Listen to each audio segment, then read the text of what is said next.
Saya Rekamannya buka lagi. bisa dibagi ya. Ya Pak Heri, Oh, Anda admin, rekamannya boleh dibagi ya. Ya, Ibu, nanti rekamannya ada di grup.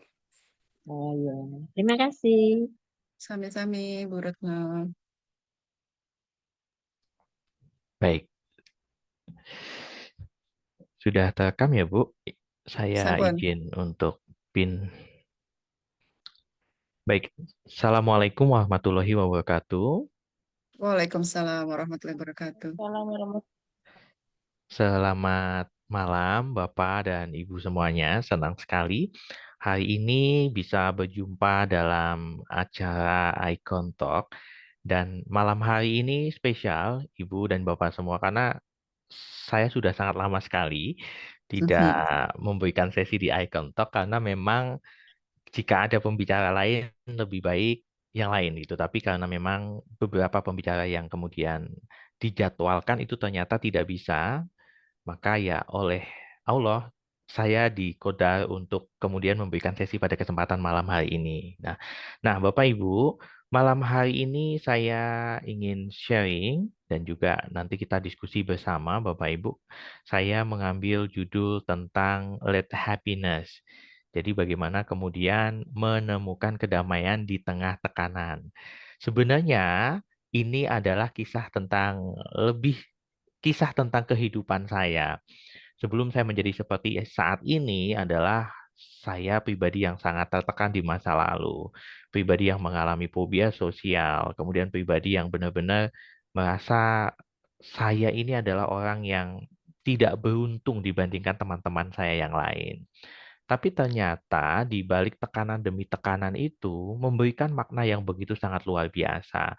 Maka kenapa kemudian sekarang saya membranding diri saya, personal branding saya sebagai seorang happiness motivator.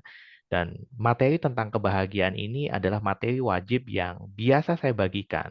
Misalkan saya diundang di berbagai instansi, di berbagai daerah di Indonesia, sebelum saya memberikan materi-materi sesuai dengan topik mereka, materi happiness ini adalah materi yang wajib, Bapak Ibu. Nah, sebelumnya tadi saya sudah dikenalkan oleh Bu Enda bahwa saya adalah Heri Susilo, saya seorang happiness motivator dan juga autor, penulis. Bapak Ibu semuanya bisa mengunjungi Instagram saya di herisusilo.official. Mari berteman Bapak Ibu di Instagram, saya cukup aktif di media sosial, khususnya Instagram herisusilo.official. Bapak Ibu, membuka kesempatan pada malam hari ini bahwa kedamaian itu tidak lahir dari keadaan yang ideal. Justru disinilah perangkap itu muncul. Banyak orang menginginkan kebahagiaan dan mereka beranggapan bahwa kebahagiaan itu muncul dari keadaan ideal. Tapi nyatanya tidak selalu. Bahwa kedamaian, kebahagiaan itu tidak selalu hadir dari keadaan yang ideal. Bisa kok hadir dalam kondisi yang tidak ideal. Tapi dari cara kita memberi makna pada luka, karena nyatanya ya dalam kehidupan kita tidak mungkin kita bebas dari tekanan, tidak mungkin bebas dari sebuah permasalahan, tidak mungkin bebas dari tantangan cobaan dalam kehidupan kita. Tidak mungkin. Dan inilah bentuk keadilan dari Tuhan. Untuk bahagia itu tidak selalu harus dalam kondisi ideal. Maka siapapun itu bisa mencapainya untuk mendapatkan kedamaian, kemudian kebahagiaan dan juga ketenangan. Nanti saya akan mencoba menghadirkan kaitannya dengan penelitian-penelitian yang sudah dilakukan terdahulu, kaitannya dengan hal yang akan kita bahas pada kesempatan malam hari ini. Nah, tapi sebelum itu, Bapak Ibu, saya minta keaktifan Bapak Ibu semuanya lewat chatbox Anda. Jadi nanti ketika saya berikan pertanyaan, silahkan Anda jawab melalui chatbox Anda. Apakah jawabannya iya, tidak, ataukah kemudian dengan jawaban kalimat yang lain. Oke, pertanyaan pertama. Pastikan Bapak Ibu semuanya buka chatbox Anda, ya, aktif di chatbox Anda. Pertanyaan pertama, apakah Anda bahagia? Jadi Anda boleh jawab iya, tidak, ataupun ragu-ragu. Ya, silakan. Saya tunggu Anda di chatbox. Silakan Bapak Ibu. Ya, terima kasih yang sudah memberikan jawaban. Oke. Yang lain, silahkan semuanya. Oke, masih ada yang ragu-ragu. Saya apresiasi kejujuran Anda.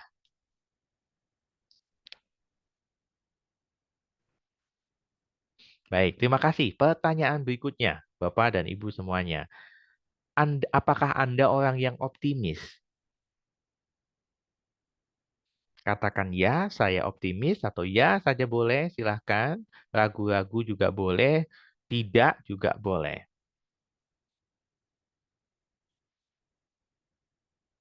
Lumayan optimis. Oke, terima kasih. Wow, terima kasih atas antusiasnya Bapak dan Ibu semuanya. Pertanyaan berikutnya, Bapak Ibu. Pernahkah Anda merasa hidup terlalu berat sampai Anda lupa cara bahagia? Silahkan. Bisa jawab pernah, belum, ataupun ragu-ragu Anda tidak bisa memberikan jawaban. Oke, pernah ya. Saya ulang lagi pertanyaannya, pernahkah Anda merasa hidup terlalu berat sampai Anda lupa cara bahagia? Oke, baik, terima kasih. Berikutnya lagi, Bapak Ibu. Pertanyaan berikutnya ya. Nah, silahkan dijawab Bapak Ibu. Apa momen paling berat dalam hidup Anda yang diam-diam membuat Anda jadi lebih kuat? Ya, saya ulang lagi pertanyaannya, apa momen paling berat dalam hidup Anda yang diam-diam itu ternyata justru membuat Anda jauh lebih kuat, Bapak Ibu? Sakit. Oke, ada lagi. Silahkan Anda tulis. Persoalan rumah tangga. Dikecewakan. Kehilangan kedua orang tua dalam waktu berdekatan. Ditinggal suami tercinta karena dipanggil pulang oleh Allah. Oke, baik. Terima kasih. Ada lagi, Bapak Ibu. Oke. Ditinggal suami tercinta sudah. Iya, terima kasih Bapak Ibu atas jawabannya semuanya. Nyatanya, oh ini ada, ketika hamil anak kedua banyak cobaan. Orang tua meninggal, saya sakit saat hamil, ketika dikhianati sahabat, begitu ya Bapak Ibu. Dan ternyata itu semua justru malah menguatkan diri kita sebagai seorang individu, begitu ya. Ditipu partner bisnis. Wah, ini saya juga pernah Bapak Ibu ya. Sampai habis-habisan gitu ya. Tapi ternyata dari cobaan itu membuat diri kita menjadi jauh lebih kuat, sangat luar biasa sekali. Kehilangan ayah angkat karena ayah berpulang. Baik. Terima kasih Bapak Ibu atas antusiasnya pada menjawab pertanyaan pada kesempatan malam hari ini. Nah, saya akan mulai dari sebuah kisah Bapak Ibu. Ini adalah dikisahkan kalau Bapak Ibu pernah mendengar Viktor Frankl ya Bapak Ibu ya. Beliau ini adalah yang menggagas logoterapi. Nah, saya cukup cukup tertarik dengan membaca bukunya si Viktor Frankl ini. Kenapa Bapak Ibu? Terlepas dari dia dari apa namanya suku bangsa apa begitu ya Bapak Ibu ya. Terlepas dari itu, namun kita mengambil bahwa ketika dalam kesusahan yang sangat luar biasa, saat dia dihadapkan pada kondisi bahwa ya dia akan dieksekusi secara massal bersama rekan-rekannya dan saat itu juga dia kehilangan anak, istri, keluarga begitu. Namun di sana dia kemudian menemukan sesuatu. Nah, menemukan sesuatu itu adalah di mana kemudian dia menemukan makna di dalam kehidupannya dia. Karena nyatanya bahwa kebahagiaan sejati itu bukan datang dari kenyamanan, Bapak Ibu, tapi dari menemukan makna di balik penderitaan itu sendiri. Saya sangat bersyukur sekali kemudian saya ada di titik saat ini, Bapak Ibu. Ketika saya melihat di masa lalu saya, jika Bapak Ibu dengar dengan baik, saya ini kan saya tidak bisa mengatakan huruf R dengan jelas. Ya, saya baru diingatkan itu kemarin saya diundang oleh KDD Kota Surakarta, Komite Disabilitas Daerah Kota Surakarta yang isinya memang semuanya orang-orang yang disabilitas ataupun orang tua yang memiliki anak disabilitas. Ketika saya di atas panggung kemudian saya sadar, oh ternyata saya ini juga disabilitas ya. Saya ternyata disabilitas. Disabilitas bicara, walaupun cuma hanya satu huruf saja. Tapi ini di masa lalu benar-benar saya menghancurkan hidup saya, Bapak Ibu. Saya sampai kemudian betul-betul merasa bahwa saya ini salah dilahirkan. Saya hidup ini salah. Saya berada di tempat yang salah, begitu ya. Saya tidak bisa berkembang, saya benci diri saya sendiri, begitu. Karena orang di sekeliling saya itu tidak menerima saya, yang kemudian membuat saya tidak menerima diri saya sendiri, begitu. Sampai akhirnya kemudian saya menyadari bahwa ternyata tidak ada yang salah dari penciptaan Tuhan. Karena saya selalu sibuk memaksa diri saya seperti orang lain. Ternyata ketika saya semakin memaksa diri saya seperti orang lain, disitulah kebahagiaan itu semakin jauh dari diri saya. Kedamaian juga semakin jauh dari diri saya. Sama seperti yang dikatakan oleh Viktor Frankl atau yang dialami oleh Viktor Frankl. Ketika dia hanya fokus bahwa bentar lagi saya akan dieksekusi, bentar lagi saya akan mati. Ketika dia hanya fokus pada penderitaan yang dia alami, maka yang terjadi adalah secara fisik dia hidup, tapi secara jiwanya dia sudah mati duluan. Tapi dia tidak kehilangan itu semua. Dia tidak mau kehilangan itu semuanya. Oke, dia kehilangan keluarga. Dia kehilangan sahabat. Dia kehilangan teman-temannya. Tapi dia tidak kehilangan makna di dalam hidupnya. Maka Bapak Ibu dalam kondisi apapun, Anda bisa menemukan makna di balik penderitaan itu yang kemudian menyebabkan hidup Anda lebih berarti, lebih berenergi, sehingga Anda jauh bisa lebih bermanfaat. Nah, maka saya mengajak Bapak Ibu ini dari pengalaman saya pribadi bahwa ternyata ketika start with why, saya memulai dengan mengapa saya melakukan ini, maka disinilah kemudian energi besar itu muncul Bapak Ibu. Digambarkan seperti ayam, telur ayam yang kemudian dia memecahkan cangkangnya dari dalam begitu. Dia akan tumbuh Bapak Ibu. Kenapa? Ada motivasi dari dalam diri kita yang kemudian keluar, inside out. Ini yang kemudian membuat kita hidup dengan why. Kalau kita bicara tentang why, mengapa saya melakukan ini, mengapa sih saya sebenarnya harus hidup, mengapa kemudian cobaan ini harus dihadirkan kepada saya dan bukan orang lain, mengapa kemudian harus saya yang dipilih untuk menghadapi cobaan ini, begitu. Dan ketika kita bisa menjawab ini, maka kita melakukan yang namanya reconnection dengan Tuhan kita, apapun agama Anda.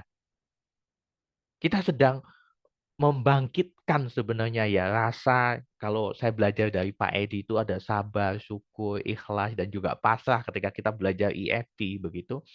Maka ketika kita bisa menjawab dari apapun situasi yang kita alami, maka yang terjadi adalah semangat itu akan terus membara.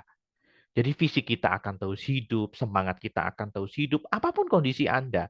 Karena nyatanya bahwa badai itu tidak akan selalu badai terus, Bapak Ibu. Badai akan berlalu dan digantikan dengan suasana yang berbeda lainnya. Maka pesan saya Bapak Ibu, mulai dengan why. Mengapa sih sebenarnya? Jadi jangan hanya fokus pada masalahnya, maksudnya Anda bentar lagi saya sakit, bentar lagi akan meninggal, akan seperti ini, seperti ini, seperti ini, dan yang kemudian menyebabkan Anda mengalami kecemasan dan lain-lainnya. Nanti akan dijelaskan dalam bukunya Haris ya. Saya nanti mengambil satu referensi, salah satunya dari Haris, Bapak Ibu, dia mengatakan kaitannya dengan loop penderitaan emosional, dan ini sangat menarik sekali bahwa ternyata penderitaan itu kita yang ciptakan, begitu loh. Nah, ini dia Bapak Ibu.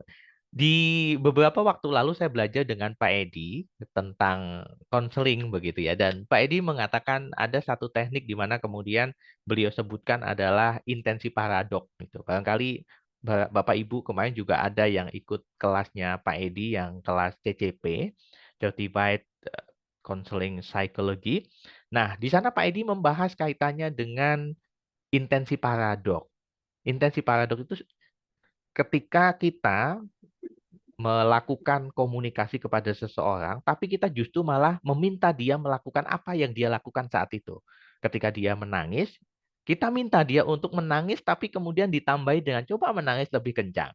Coba menangis lebih lucu lagi deh. Coba menangis sambil tersenyum gitu.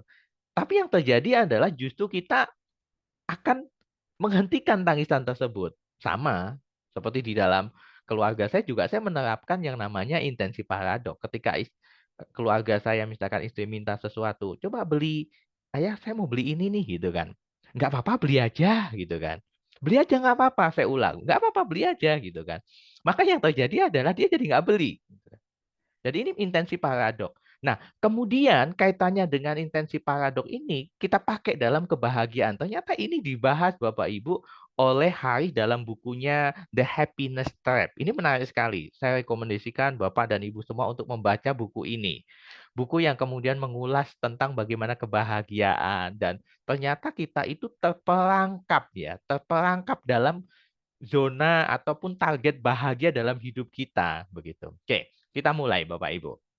Jadi ketika seseorang itu terlalu fokus mengejar kebahagiaan, ia tuh justru malah memperkuat perasaan tidak bahagia.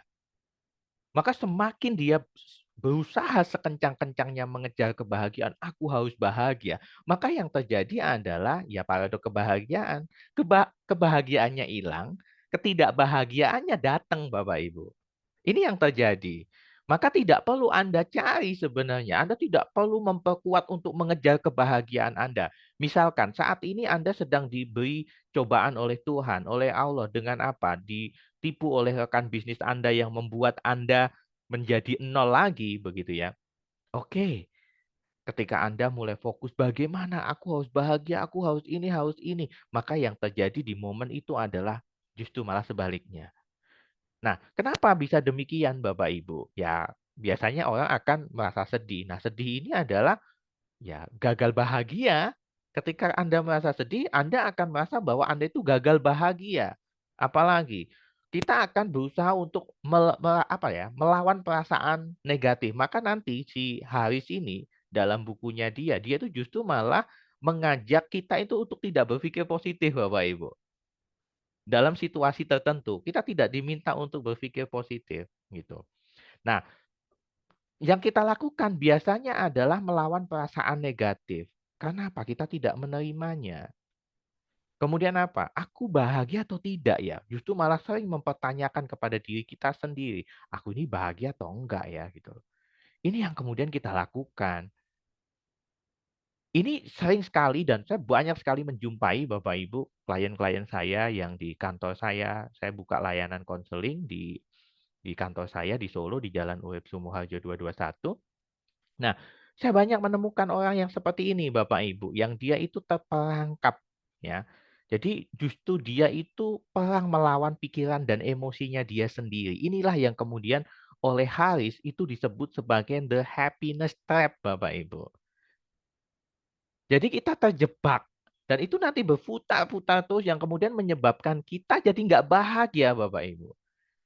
Dan kenapa kemudian topik ini saya bawa hari ini Bapak Ibu di Solo itu tren kaitannya dengan masalah mental itu sedang tinggi-tingginya Bapak Ibu.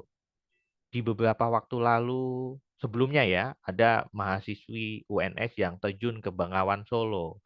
Kemudian belakangan ini di Sragen juga ada orang yang terjun ke Bengawan Solo. Terakhir kemarin ada mahasiswa UIN Raden Mas Said Surakarta yang terjun dari lantai 4 kampusnya. Dan baru-baru saja beberapa hari yang lalu ada seorang siswa dari Wonogiri yang dia ngekos di kota Solo, akhirnya dia gantung diri Bapak Ibu. Nah, kenapa ini terjadi? Nah, karena ya ini Bapak Ibu, dia berperang melawan pikiran dan emosinya dia sendiri. Bisa jadi dia punya target untuk bagaimana saya harus bahagia, saya harus tenang, saya harus ini di dalam gejolak kehidupan yang begitu sangat berat tantangannya, tapi ternyata yang dia dapatkan justru ketidakbahagiaan Bapak Ibu. Kenapa? Nah, kita lihat Bapak Ibu. Tapi sebelum nanti saya jelaskan kaitannya dengan loop ya, loop kaitannya dengan masalah emosional begitu. Nah, ini kita bicara ya bahwa katanya Haris ini bahwa otak manusia itu tidak dirancang untuk bahagia Bapak Ibu, tetapi untuk bertahan hidup.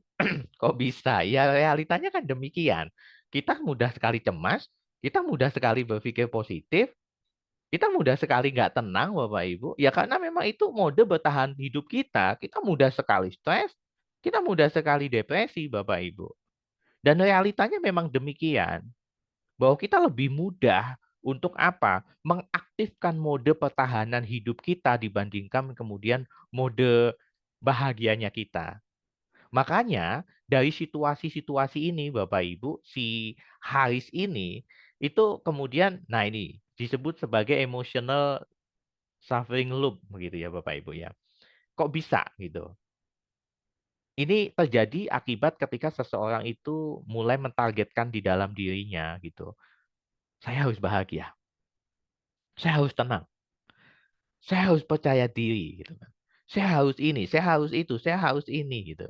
Dan ada yang salah dengan saya. Kemudian mulai ditanyakan ketika kemudian bahagia ini tidak muncul, yang terjadi justru malah dia sedih, dia malah stres, dia malah depresi, secara emosional dia mengalami masalah yang kemudian dampaknya adalah ke fisiknya, psikosomatis ya Bapak Ibu. Dan dia mulai mempertanyakan dalam dirinya, ada yang salah dengan saya. Karena ketika dia sudah membuat pernyataan bahwa saya harus bahagia, maka disinilah perang itu akan dimulai Bapak Ibu. Ya, ada yang salah dengan saya. Kita mulai mempertanyakan kepada diri saya, apa yang salah ya? Kita akan sibuk mengevaluasi diri kita. Dan ketika itu terus terjadi Bapak Ibu, diri kita akan mulai memunculkan mode bertahan hidup. Dengan apa Bapak Ibu? Rasa bersalah, frustrasi, cemas, marah, atau apapun itu Bapak Ibu. Kecewa terhadap diri kita sendiri. Inilah yang terjadi. Kenapa banyak orang kemudian sekarang, anak-anak muda sekarang cenderung lebih mudah sekali untuk mengakhiri hidup mereka. Karena kehampaan yang mereka alami, ketidakbahagiaan yang mereka alami. Mereka berpikir bahwa bahagia itu dia dapat atau dia capai dari kondisi yang ideal. Tapi nyatanya tidak demikian. Bahwa bahagia tidak selalu harus hadir dalam kondisi yang ideal. Bisa saja hadir dari tekanan demi tekanan. Selama kita mampu mengambil makna dari cobaan yang dihadapi, maka yang terjadi adalah kita tidak akan fokus loh. Saya harus bahagia. Fokusnya dia apa? Dan dia tidak fokus untuk berpikir positif. Maka si Haris ini mengajak untuk apa? Solusinya kaitannya dengan emotional suffering loop ini bukan berpikir positif. Bukan Bapak Ibu. Bukan berpikir positif, walaupun memang dalam konteks tertentu berpikir positif itu memang penting. Tapi dia katakan bahwa acceptance Bapak Ibu, penerimaan. Bahwa tidak bahagia itu adalah bagian diri kita sebagai manusia. Jadi jangan anggap bahwa Anda akan selalu bahagia, tidak. Karena memang ketidakbahagiaan itu adalah ciri khasnya kita sebagai manusia. Kalau memang tidak mau ada cobaan, tidak mau ada tantangan, ya jangan jadi manusia. Inilah ciri khas manusia. Begitu. Maka kemudian Haris ini membuat ya atau apa namanya ya, ya membuatlah ya, menciptakan begitu sebuah terapi yang namanya ACT, Acceptance and Commitment Therapy. Jadi bagaimana kemudian kita mengajak diri kita sendiri untuk menerima apa yang sedang kita alami menjadi bagian dari diri kita. Jadi kita tuh tidak menghilangkan masalah-masalah yang kita alami, tapi kita menyadari bahwa itu adalah bagian dari hidup saya, termasuk sakit, Ibu.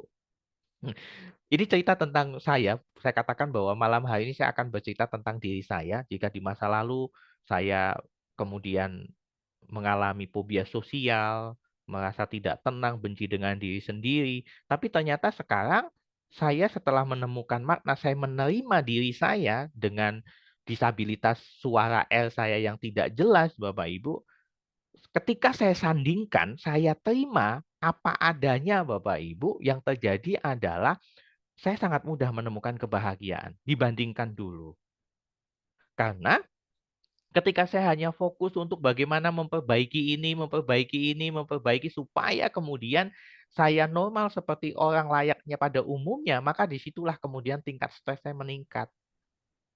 Saya jadi merasa bersalah, saya menjadi marah, saya menjadi kecewa. Jadi saya malah nggak bahagia Bapak Ibu. Termasuk sakit. Bisa jadi ada di antara kita Bapak Ibu, kita sudah hidup sehat, kita sudah mencoba berpikir yang tenang, damai gitu. Tapi kenapa saya masih diberi cobaan sakit gitu loh. Kadang kan ada seperti itu dan itu yang saya alami Bapak Ibu, saya alami di beberapa waktu lalu gitu. Alhamdulillah atas izin Allah saya tuh sangat jarang sekali sakit semenjak saya ketemu Pak Edi di 2016 kalau tidak salah ya. 2014, 15 saya lupa. Di IFT pertama saya ketemu Pak Edi, semenjak itu saya jarang sekali sakit Bapak Ibu. Dan kemudian di beberapa waktu lalu di bulan September, berarti bulan lalu Bapak Ibu. Bulan lalu itu saya dicoba dengan sebuah sakit Bapak Ibu. Sakitnya sangat sepele. Sakitnya adalah sakit demam Bapak Ibu. Tapi saya belum pernah merasakan demam itu semenjak saya bertemu dengan Pak Edi. Jadi demam itu berlangsung hampir lebih dari 2 minggu Bapak Ibu. Tapi ketika saya ada job untuk saya memberikan sesi motivasi, demam itu sembuh. Tapi sesi selesai demam saya langsung naik. Begitu seterusnya Bapak Ibu. Nah, apa yang saya lakukan? Saya harus sembuh gitu. Dan ketika itu yang terjadi ternyata itu berpengaruh pada hal yang lain, Bu. Karena dari demamnya saya ini mempengaruhi pada kesehatan-kesehatan saya yang lain. Pola kehidupan saya, pola aktivitas harian saya semuanya berubah dan membuat saya cemas Bapak Ibu. Semakin cemas. Kemudian saya ingat dari apa yang kemudian dikatakan oleh Haris ini, saya mulai nerima ternyata. Nggak apa-apa, saya memang belum pernah sakit seperti ini sebelumnya, padahal cuma demam Bapak Ibu. Aneh ya, cuman demam, tapi betul-betul menyakitkan bagi saya karena memang sejak saya ketemu Pak Edi sampai bulan September kemarin, saya tidak pernah merasakan sakit seperti yang saya rasakan kemarin. Tekanan darah saya meningkat, walaupun meningkatnya itu tidak sangat tinggi sekali, tidak Bapak Ibu. Kemudian ada beberapa pola ritme tubuh saya yang kemudian berubah, yang kemudian membuat saya benar-benar sangat cemas. Tapi ternyata ketika saya mencoba menerima bahwa ya sudah nggak apa-apa, sakit ini adalah bagian dari diri saya sebagai manusia. Berarti saya diminta istirahat supaya saya tidak sombong begitu. Walaupun saya sudah belajar ilmu olah pikir, saya sudah menerapkan hidup sehat, pola makan sehat, dan apapun itu gitu.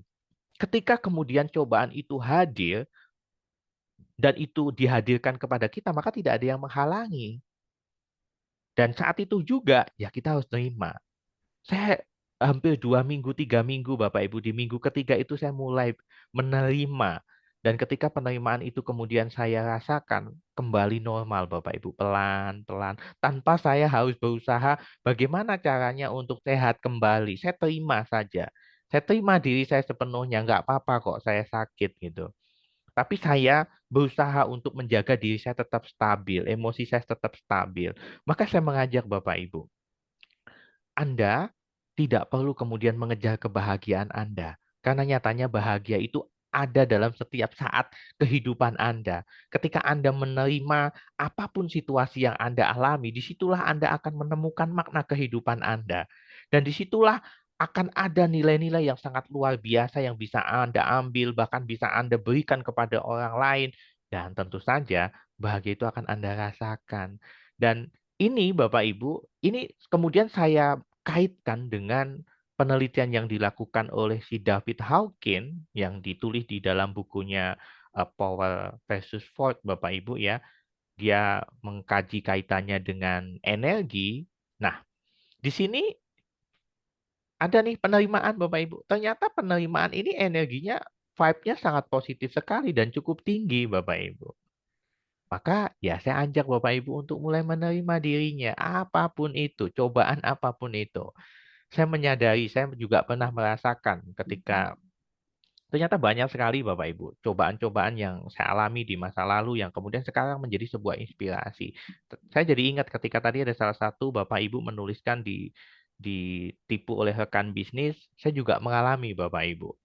Di masa pandemi itu betul-betul padahal itu adalah masa yang membuat saya bahagia. Masa yang sangat bahagia sebenarnya pandemi itu. Kenapa Bapak Ibu? Karena buku saya rilis di 2019, buku saya berjudul Terapi Depresi, dan di 2020 COVID-19 masuk ke Indonesia. Orang se-Indonesia stres dan depresi berjamaah Bapak Ibu. Saya bahagia. Kenapa? Karena penjualan buku saya meningkat. Nama saya semakin meningkat Bapak Ibu. Saya yang dulunya hanya motivator lokal di Solo dan sekitarnya, saya mulai masuk ke kancah nasional. Saya mulai diundang kementerian-kementerian BUMN, perusahaan-perusahaan multinasional begitu. Saya sangat seneng gitu ya, senang sekali Bapak Ibu. Gimana nggak seneng, hidup nggak ada utang, pendapatan oke, nama semakin dikenal, job juga semakin banyak begitu ya. Tapi ternyata di saat karir saya semakin baik, saya ditipu oleh rekan bisnis saya yang kemudian menguras uang saya Bapak Ibu. Semuanya gitu, kembali ke mode nol begitu. Dan ini adalah fase yang sangat berat sekali, luar biasa. Tidak pernah juga merasakan situasi seperti itu selama ini begitu. Tapi ternyata dengan penerimaan diri, saya semakin menyadari bahwa ada pola yang kemudian saya ambil sekarang. Selama ini saya terlalu menggantungkan keamanan hidup saya pada harta, Bapak Ibu, pada uang. Ketika uang di rekening atau aset saya banyak, saya merasa sangat aman gitu kan. Tapi ternyata dari cobaan itu ketika saya dikuras lagi dengan teman dekat saya yang menipu saya, dihabiskan semuanya begitu. Apa yang terjadi Bapak Ibu, saya menyadari bahwa, oh saya tidak boleh seperti itu. Bahwa saya tidak boleh meletakkan ketenangan hidup saya, kedamaian hidup saya, itu kepada faktor eksternal berupa apa? Berupa uang, harta, atau apapun itu. Yang selama ini membuat kita tenang. Gitu. Maka dengan penerimaan ini Bapak Ibu, akhirnya apa? Kita bisa menjadi damai dengan apapun kondisinya. Ya, walaupun di sesi-sesi awal kita akan mengalami penolakan, itu hal yang sangat wajar. Tapi setelahnya Bapak Ibu, penerimaan ini akan membuat kita bisa berpikir, kita akan mulai mencintai diri kita akan merasa damai, dan akhirnya kita akan mendapatkan pencerahan dari cobaan itu Bapak Ibu. Maka dari saya ajak Bapak Ibu untuk apa? Mulai beralih ke mode penerimaan diri. Karena dengan mode penerimaan diri ini, energi positif lainnya akan jauh lebih mudah kita dapatkan. Maka kebahagiaan itu tidak datang karena kita menolak penderitaan, Bapak Ibu. Tetapi karena kita berhenti melawannya. Saya ulang lagi, Bapak Ibu. Kebahagiaan tidak datang karena kita menolak penderitaan. Jadi penderitaan itu nggak usah ditolak, Bapak Ibu. Nggak apa-apa. Nggak apa-apa, memang itu bisa saja dihadirkan oleh Tuhan kita untuk mengangkat derajat kita. Mungkin di masa depan, tidak saat itu juga begitu. Karena di saat itu bisa jadi kita akan belajar dulu sampai kemudian kita menemukan meaning. Ketika reconnection kita dengan Tuhan kita semakin baik, kita akan mendapatkan meaning itu Bapak Ibu, ya. Dan ya hentikan untuk melawan diri Anda sendiri. Diri Anda ini bukan musuh Bapak Ibu. Jangan paksa diri Anda, kamu harus bahagia, kamu harus ini, kamu harus ini. Enggak Bapak Ibu, hentikan melawan. Sekarang terima diri Anda dengan penuh. Nah, salah satu tekniknya kalau tadi si Dr. Haris dia dengan ACT-nya gitu, Acceptance Commitment Therapy begitu ya. Nanti Bapak Ibu bisa baca saja. Ini cukup menarik karena saya juga mulai menggunakan tekniknya si Dr. Haris ini ya untuk Acceptance Commitment Therapy begitu. Dan ini menarik sekali. Nah, tapi yang paling mudah Bapak Ibu yang sudah dipelajari barangkali Bapak Ibu karena di eye contact tuh saya yakin Bapak Ibu semua sudah sangat familiar sekali dengan yang namanya teknik EFT. Teknik EFT ini luar biasa sekali Bapak Ibu. Kenapa? Karena di teknik EFT itu di poin pertama adalah acceptance Bapak Ibu. Sebelum kita sebenarnya mengajak untuk bagaimana kita menerima, tapi apa? Dengan mengakui apa yang dirasakan saat itu Bapak Ibu. Ini kan sebenarnya kita diajak untuk tidak berpikir positif. Sama, relate dengan apa yang dikatakan oleh Dokter Haris. Ketika Anda sedang sedih, ya jangan katakan aku baik-baik saja. Ini namanya Anda berpikir positif di waktu yang tidak tepat. Di saat diri Anda harusnya mengakui bahwa Anda sedang tidak baik-baik saja. Anda sedang sedih, Anda sedang drop, Anda sedang galau, Anda sedang depresi ataupun stres. Tapi justru malah Anda berpikir positif. Saat Anda tidak kuat, Anda sudah lemah, Anda katakan, saya kuat, saya bisa, saya bisa, saya bisa. Ini berpikir positif tapi tidak tepat waktu. Maka akui dulu. Semakin kita mengakui apa yang kita rasakan, akan semakin mudah kita mengakui diri kita. Nah, makanya saya mengajak Bapak Ibu, ini untuk melakukan yang namanya teknik EFT ini secara rutin untuk diri kita. Tantangannya adalah malas.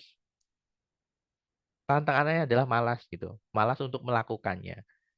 Dan solusinya. Setelah mengakui kita solusinya apa, tentu solusinya adalah yang ada di dalam kendali kita ya Bapak Ibu. Dan kita berdoa pada Tuhan kita sambil kita lakukan tapping gitu. Walaupun ketika Bapak Ibu membaca bukunya Gary yang The Unseen Therapist begitu, tidak selalu harus pakai tapping. Realitanya tidak demikian. Sekarang The Unseen Therapist dia sudah menggunakan sudah tidak menggunakan ketukan, sudah tidak menggunakan manual EFT lagi begitu ya. Tapi ya tetap sama polanya. Yang terpenting adalah bagaimana Bapak Ibu semua mengakui apa yang sedang Anda alami. Dengan Anda mengakui, Anda akan mulai menerima diri Anda. Ketika Anda mulai bisa menerima diri Anda akan mulai fokus pada solusinya. Dan ketika Anda mulai fokus pada solusinya, ya disitulah kemudian reconnection Anda kepada Tuhan Anda semakin baik. Anda akan berdoa kepada Tuhan Anda, tingkat kepercayaan Anda semakin tinggi. Kemudian apa Bapak Ibu? Pencerahan itu akan semakin datang Bapak Ibu. Walaupun situasinya mungkin tidak berubah. Sebagai contoh seperti Viktor Frankl Bapak Ibu. Saat dia ada di dalam camp ya dan akan segera dieksekusi begitu ya, secara bertahap begitu. Dia kemudian menemukan makna dalam hidupnya bahwa ketika dia hanya fokus pada penderitaannya, ya dia akan semakin menderita gitu loh. Tapi ketika dia menyadari kenapa penderitaan ini hadir dalam hidup saya, kenapa saya yang dipilih begitu, maksud apa yang kemudian Tuhan hadirkan dalam kejadian ini gitu. Kita akan bisa berpikir Bapak Ibu. Dan berpikir ini kalau kita lihat dari slide saya sebelumnya kaitannya dengan kajian energi yang dilakukan oleh David Hawkins, berpikir ini energinya besar Bu gitu kan. Seperti itu. Nah, ini ada kisah menarik Bapak Ibu ya. Kisah ini dikisahkan ada dua kendi ya. Ini saya buat ilustrasinya lewat AI gambarnya supaya lebih hidup begitu ya. Jadi ada dua kendi dikisahkan di India ada seorang perempuan yang setiap hari dia itu mengambil air. Dan air ini diambil dengan kendi, satu kendi normal Bapak Ibu, Anda bisa lihat kendi di sini dan kendi satunya adalah ya dia dalam kondisi yang broken ya, dia retak begitu. Si kendi retak ini dia selalu sedih setiap hari Bapak Ibu. Sedih. Kenapa? Karena dia merasa tidak seperti kendi yang utuh. Ini yang saya alami di masa lalu Bapak Ibu. Saya tuh hanya fokus pada masalah yang saya alami. Bagaimana saya harus bisa menjadi seperti orang lain. Saya harus seperti dia. Dia bisa utuh membawa air sedangkan saya tidak bisa. Setiap langkah yang dilakukan oleh perempuan India tersebut, air saya selalu menetes Bapak Ibu. Tapi apa yang terjadi? Setelah sekian lama, dan itu setiap hari dilakukan, jalur yang dilewati perempuan ini dan yang diberi tetesan air ini ternyata tumbuh bunga-bunga kehidupan yang luar biasa dibandingkan sisi kendi yang dia tidak retak Bapak Ibu. Jadi tekanan itu bukan musuh bahagia ya Bapak Ibu ya pesan saya. Jadi ketika dia kemudian menyadari bahwa ternyata tetesan air tadi itu kemudian memberikan manfaat, memberikan kemudian kemaslahatan, memberikan kebaikan bagi makhluk-makhluk yang lain untuk tumbuh. Disitulah kemudian kita menyadari bahwa ternyata masalah yang kita hadapi kalau kita benar-benar menemukan maknanya, ini tuh luar biasa manfaatnya, begitu. Maka tekanan itu bukan musuh bahagia, tapi pupuk bagi kedewasaan jiwa kita. Maka ketika kita semakin dewasa secara kejiwaan kita, kita akan semakin bersahabat dengan situasi yang kita alami. Kita tidak akan berusaha menghilangkan itu, meminimalisir iya, tapi kita tidak akan menghilangkan karena realitanya kita tidak bisa menghilangkan. Akan ada banyak sekali masalah-masalah, cobaan, atau apapun yang di luar kendali kita yang bisa saja hadir dalam waktu yang kita tidak bisa prediksi, Bapak Ibu. Maka tekanan itu bukan musuh bahagia, Bapak Ibu. Jadi, saya ajak Bapak Ibu untuk tersenyum. Tersenyumlah Bapak Ibu. Senyumlah, syukuri hidupmu. Tunjukkan pada dunia bahwa kau mampu, masih banyak yang lebih susah hidupnya. Senyumlah, syukuri hidupmu. Senyum Bapak Ibu. Senyum itu tidak selalu loh harus dalam kondisi yang Anda mendapatkan sesuatu yang menyenangkan, tidak selalu gitu. Jangan Anda memberikan standar tertentu bahwa senyum itu harus ketika Anda mendapatkan kebahagiaan, kesenangan, reward atau apapun. Tidak, Bapak Ibu, karena senyuman itu Anda yang ciptakan. Maka senyumlah. Bahkan ketika saya mengambil satu kajian yang dilakukan oleh Joy Dispenza yang dia tulis dalam bukunya yang kalau tidak salah You Are the Placebo atau kalau segak satunya ya Bapak Ibu ya. Mohon maaf ya, Supranatural. Saya lupa judulnya. Supernatural ya, Supernatural kalau nggak salah ya. Jadi bukunya yang Becoming Supernatural ya, mohon maaf. Jadi dalam bukunya Joy Dispenza yang berjudul Becoming Supernatural, itu dia melakukan sebuah kajian Bapak Ibu. Kajian itu dilakukan, dia mengadakan seminar selama 4 hari dan sebelum seminar, dia mengambil air liurnya, kemudian seminar itu dijalankan, setiap peserta diberikan tugas untuk tersenyum, bersyukur, menerima dirinya, berdoa, gitu ya. Apa yang terjadi Bapak Ibu? Setelah 4 hari seminar itu, yang terjadi adalah imunitas tubuhnya semakin meningkat, tingkat kortisolnya juga semakin turun, dan ini membuat dia merasa damai Bapak Ibu. Begitu. Dan ini juga sangat menarik sekali. Nanti saya rekomendasikan Bapak Ibu juga untuk membaca bukunya Joy Dispenza yang berjudul Becoming Supernatural, begitu ya. Dan judul bukunya yang berjudul You Are the Placebo. Nah, itu juga saya sangat suka dengan kajian-kajian yang dilakukan oleh Joy Dispenza. Begitu, Bapak Ibu. Dan kalau malam hari ini saya mengambil judul tentang Let Happiness ya, Bapak Ibu. Dan ini adalah Let Happiness itu sebenarnya adalah akronim, Bapak Ibu. Let-nya ya, LAPE-nya ini adalah akronim. Jadi saya mengajak Bapak Ibu yang pertama, mari sama-sama kita menerima perasaan tanpa melawan. Jadi let it flow. Kalau di dalam EFT, Pak Edi, itu ada yang namanya let it go, gitu ya. Ya, kita terima, gitu kan. Apapun itu sebagian dari diri kita. Kita sedih, ya kita terima bahwa ya kita sedih. Kita akui bahwa kita memang sedih, gitu ya. Kita memang sedang berat, ya udah akui gitu. Kemudian A-nya ini adalah appreciate the process, jadi syukuri prosesnya dan bukan hasil. Jadi berfokus pada prosesnya, dan saya mengajak Bapak Ibu embrace meaning, temukan makna di setiap kejadian, maka setiap kejadian yang Anda fokus, Anda terima, Anda temukan maknanya, maka Anda akan semakin damai. Dan P-nya adalah transform pain. Jadi ubah luka jadi pembelajaran. Karena nyatanya luka itu justru malah membuat kita menjadi jauh lebih kuat lagi. Nah, makanya saya mengajak Bapak Ibu semuanya nanti untuk kita berdiskusi ya. Semoga kita bisa berdiskusi lebih panjang lagi karena topik ini menarik untuk kita diskusikan sebenarnya. Tapi sebelum itu saya mengajak Bapak Ibu untuk menjadi new self. New self itu apa? Nah, kalau ini saya ambil dari bukunya Joy Dispenza yang berjudul You Are the Placebo. Jadi saya memang sangat senang sekali Bapak Ibu baca buku-bukunya Joy Dispenza. Rata-rata sudah saya baca semua buku-bukunya, kajian-kajiannya karena sangat menarik sekali, cukup relevan dengan situasi saat ini, bahwa kita itu tidak akan pernah bisa menjadi diri kita yang baru dan kita akan tetap menjadi diri kita yang lama atau old self ketika kita tidak mampu mengubah 3 jalinan hal ini gitu. Bagaimana pikiran kita, action kita, feeling kita. Dan ini sejalan Bapak Ibu dengan yang kemudian saya sampaikan hari ini.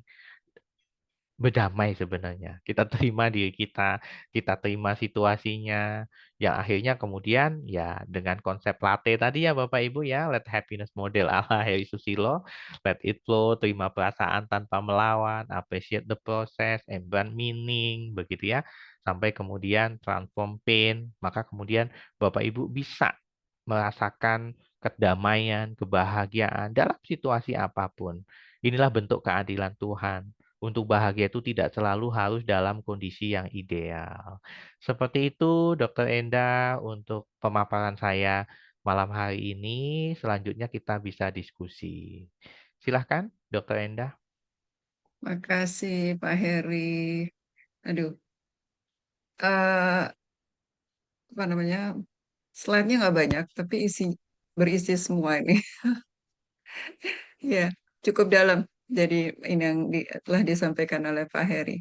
Baik, Bapak Ibu sekalian, saya cek ini chat ya. Oke, baik.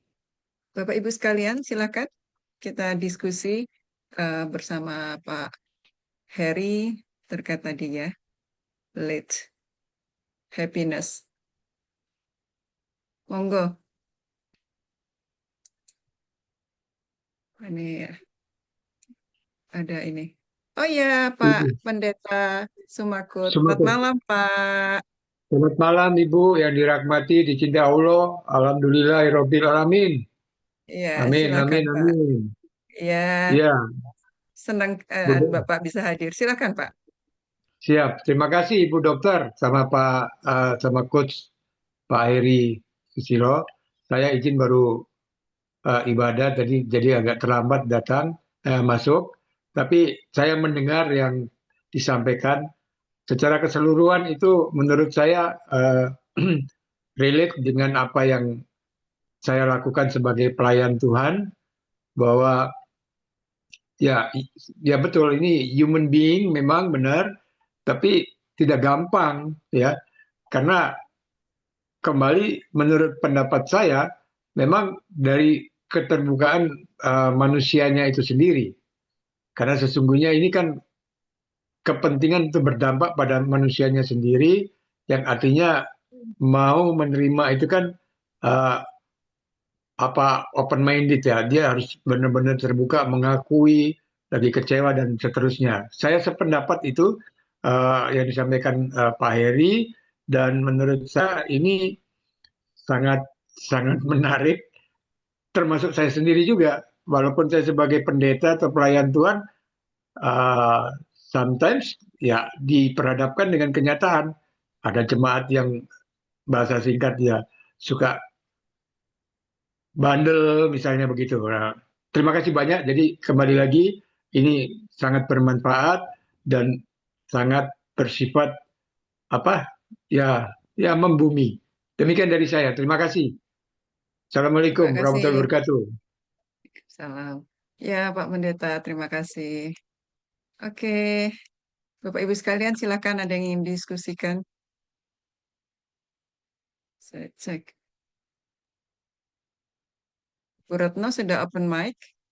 Ya, eh, Pak Heri, terima kasih banyak, pemaparannya sungguh bagus dan sedang itu juga mengenai diri saya juga. Sekarang saya juga lagi ada tekanan yang lumayan berat, soalnya anak saya yang masih bengkok ya jalannya itu. Katanya rumah yang di rumah yang saya apa milikin, yang saya tinggalkan karena untuk menghindari hal-hal yang tidak diinginkan, justru sama anak saya itu dia jual tanpa sertifikat. Padahal sertifikat saya itu saya pegang.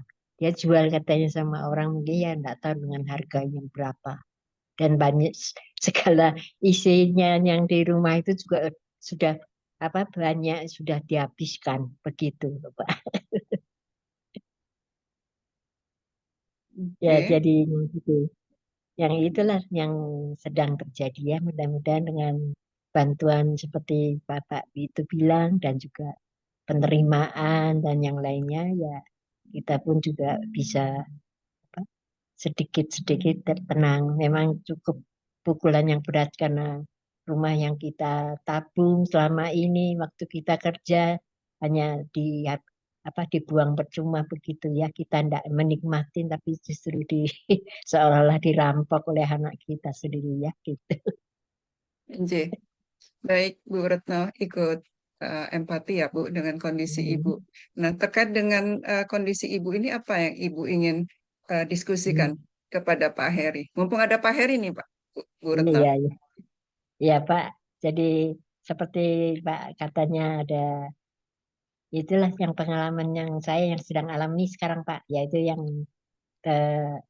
cukup beratnya begitu ya. Tapi ya kita hanya bisa berdoa aja sama Tuhan bagaimana jalan keluarnya ya karena kita tidak bisa apa-apa, hanya mungkin ya harus seperti yang dibilang Pak itu tadi Pak Eri, harus diterima dan apa ada beberapa diakui dan dicari solusinya. Mungkin kita tidak bisa menolak apa yang sudah terjadi harus diterima ya begitu ya Pak Eri ya dan berdoa untuk kemudiannya. Kalau seperti Pak Heri yang kemudian ditipu oleh temannya itu gimana ya Pak? Mungkin ya sudahlah direlakan gitu ya Pak ya gitu. Harus ikhlas begitu ya Pak. Iya, betul Ibu. Iya. Ya, iya Saya soalnya akan ini juga masih ada yang lain-lain juga dia masih incar semua mungkin mau dijual mungkin tanpa sertifikat mungkin ya. Padahal itu Mm-mm. sertifikatnya, surat-suratnya sama saya. Tahu-tahu waktu dicek ke sana, ini katanya sudah diopor sama orang katanya. Iya. Iya, Baik. saya, saya apresiasi atas kejujurannya Ibu Retno. Ya, Tidak mudah Bu untuk mengungkapkan masalah yang dialami. Saya izin menanggapi. Saya langsung tanggapi saja Bu Endah ya. Silakan, silakan Pak Heri. Ya, jadi gimana? saya pernah mengalami situasi yang kemudian Ibu alami tentu dengan versi yang berbeda ya Bu ya. Ya, Karena setiap orang tentu mengalami masalah mungkin menurut saya berat, tapi menurut orang lain bisa saja itu tidak berat begitu. Nah, di poin pertama yang kemudian saya lakukan Bapak Ibu itu adalah saya berhenti berperang dengan pikiran dan perasaan saya. ya, Maksudnya bagaimana? Saya apa namanya? Saya tidak memaksa diri saya untuk tidak sedih, Bu. Nggak apa-apa ya, sedih kok gitu loh. Saya ya, mau nangis, ya nggak apa-apa. Emang kenapa ya, begitu? Saya mau marah, nggak apa-apa. Itu ya, hak saya kok. Saya memang saat itu sedang ingin meluapkan karena saya ya, dikecewakan oleh orang, orang yang benar-benar saya percaya, saya anggap benar-benar kayak teman, saudara, tapi kemudian mengambil semuanya gitu loh. ya, Karena semakin kemudian kita berperang ya dengan pikiran kita, kita tidak boleh sedih. Kamu tuh harus kuat, kamu harus seperti ini. Maka kemudian disitulah kemudian kita justru malah jauh dari ketenangan, kedamaian. Maka di ya, poin pertama saya mengajak Ibu Retno untuk apa? Hentikan berperang dengan pikiran dan perasaan Ibu gitu. ya, Nah, di poin kedua adalah acceptance itu kan bukan sesuatu yang mudah dilakukan, Bu. Karena ya, kalau mudah dilakukan, itu karena kalau tadi kata pendeta tadi ya, Pak Pendeta bahwa acceptance itu kan bicara tentang open mind. Kita bisa berpikir, kita bisa kemudian menerima. Ya terima dengan pelan-pelan. Jadi kita bicara tentang acceptance itu bukan berarti pasrah ya. Ini yang perlu dicatat. Tetapi kita itu mengizinkan diri diri kita untuk merasakan tanpa menolak. Jadi ya sudah, memang ini yang saya alami, tapi kita nggak nolak gitu. Aku memang sedang terluka, aku memang sedang kecewa dengan anakku yang saya besarkan, tapi kemudian mungkin dalam diri kita mengatakan ini nggak tahu diri banget ya gitu loh. Di saat saya seperti ini, justru malah kamu mengambil semuanya tanpa sepengetahuan saya gitu. Padahal kamu minta sebagian saja mungkin akan diberikan gitu. ya, Dan ini adalah manusiawi gitu. Maka ini butuh proses. Jadi tidak tiba-tiba begitu. Karena ketika misalkan ibu tuh berhenti melawan rasa sakit yang ada di dalam diri ibu, maka energi emosionalnya ibu itu akan dialihkan ke hal yang lebih bermakna lainnya, Bu. Maka akan fokus pada solusi tadi saya katakan. Gitu. Fokusnya pada solusi. Solusinya apa begitu ya.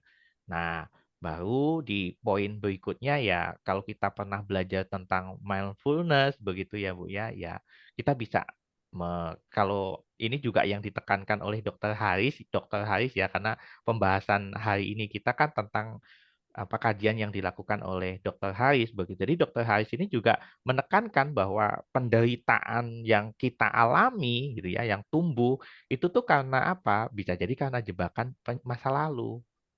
Makanya kenapa kalau kita belajar EFT dari Pak Edi, apa yang terjadi saat ini itu kalau kita ambil, kita analisa dengan menggunakan pohon emosi begitu, itu akan ketemu tuh ada belief yang apa? Yang kemudian itu tertanam di dalam diri kita, yang terjebak di dalam diri kita begitu. Yang kemudian munculnya saat ini. Maka ya kita perlu melatih diri kita untuk apa? Ya kita coba kendalikan diri kita dengan tarik nafas, keluarkan pelan, Menyadari saja, sadari apa yang kemudian tubuh ingin rasakan gitu. Menikmati saja, benar-benar menikmati apa yang fokus ke nafas. Maka ketenangan itu akan mulai muncul dan mulai kita rasakan. Dan yang keempat yang ini juga tidak kalah penting untuk Ibu Retno dan juga Bapak Ya. Ibu semuanya adalah bagaimana value makna. Tadi saya sudah katakan bahwa di poin pertama tadi kan ada start with why gitu kan, mengapa gitu kan. Jadi ini kan bicara tentang value, nilai hidup begitu. Jadi kehilangan itu bisa menjadi pintu. Pintu apa Ibu? Bisa jadi pintu untuk kembali pada nilai-nilai yang selama ini tuh terpendam di dalam diri. Memang ini butuh digali dengan kita berpikir. Maka kenapa tadi saya tunjukkan data fakta kaitannya dengan kajian yang dilakukan oleh David Hawkins kaitannya dengan energi. Ternyata kalau kita mau berpikir, itu akan ada banyak sekali nilai yang terpendam dalam diri kita yang kemudian kita muncul, kemudian itu membuat kita menjadi bersyukur begitu. Jadi kita menjadi tahu apa yang benar-benar penting bagi saya gitu ya. Bagi saya di tengah badai ataupun di tengah masalah yang saat ini saya hadapi gitu. Misalkan bisa saja ternyata masalah kejujuran, masalah ketabahan, masalah kasih sayang, atau pengekangan. Kenapa anaknya menjadi seperti itu gitu ya. Nah, jadi kita perlu menemukan nilai value ini. Maka dengan begitu kita akan menjadi jauh lebih tenang lagi.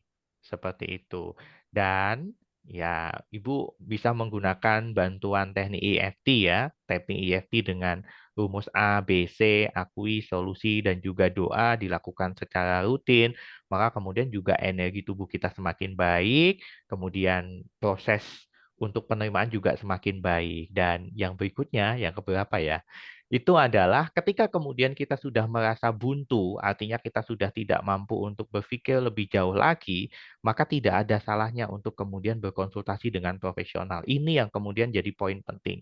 Jadi ketika kita ada permasalahan, kita tidak sendiri. Bahwa kita bisa membuat supporting system di sekitar kita. Kalaupun orang di sekeliling kita itu tidak ada, kita bisa mencari profesional yang bisa mendukung kita, bisa membantu kita menemukan value, mempercepat proses acceptance, dan lain-lainnya. Begitu Ibu Retno tanggapan dari saya. Oh ya, terima kasih Pak Eri. Ya itulah yang eh, yang bagaimana caranya untuk bisa dicegah terus nanti tidak merajalela. Itulah yang sulit ya. Soalnya kita juga konsultasi dengan teman ya. Udah aja ya gimana ya. Jadi diikhlaskan aja lah katanya ya begitu. Diikhlaskan katanya. Memang tekan apa mau bertindaknya bagaimana juga sulit ya kan gitu. Baik, Ya, terima terima kasih Ibu kasih. Retno. Ya, ya. Oke, kita lanjut. Ini ada yang raise hand, Bu Ivi dari Purwokerto. Silakan Bu Ivi. Ya, terima kasih Bu Enda. J, monggo Bu. Terima kasih Pak Heri, luar biasa. Hmm, Masih Sama-sama, Bu muda Indi. tetapi hmm. sudah tingkat dewa ini ya, Hmm. ilmunya ya. Bismillahirrahmanirrahim.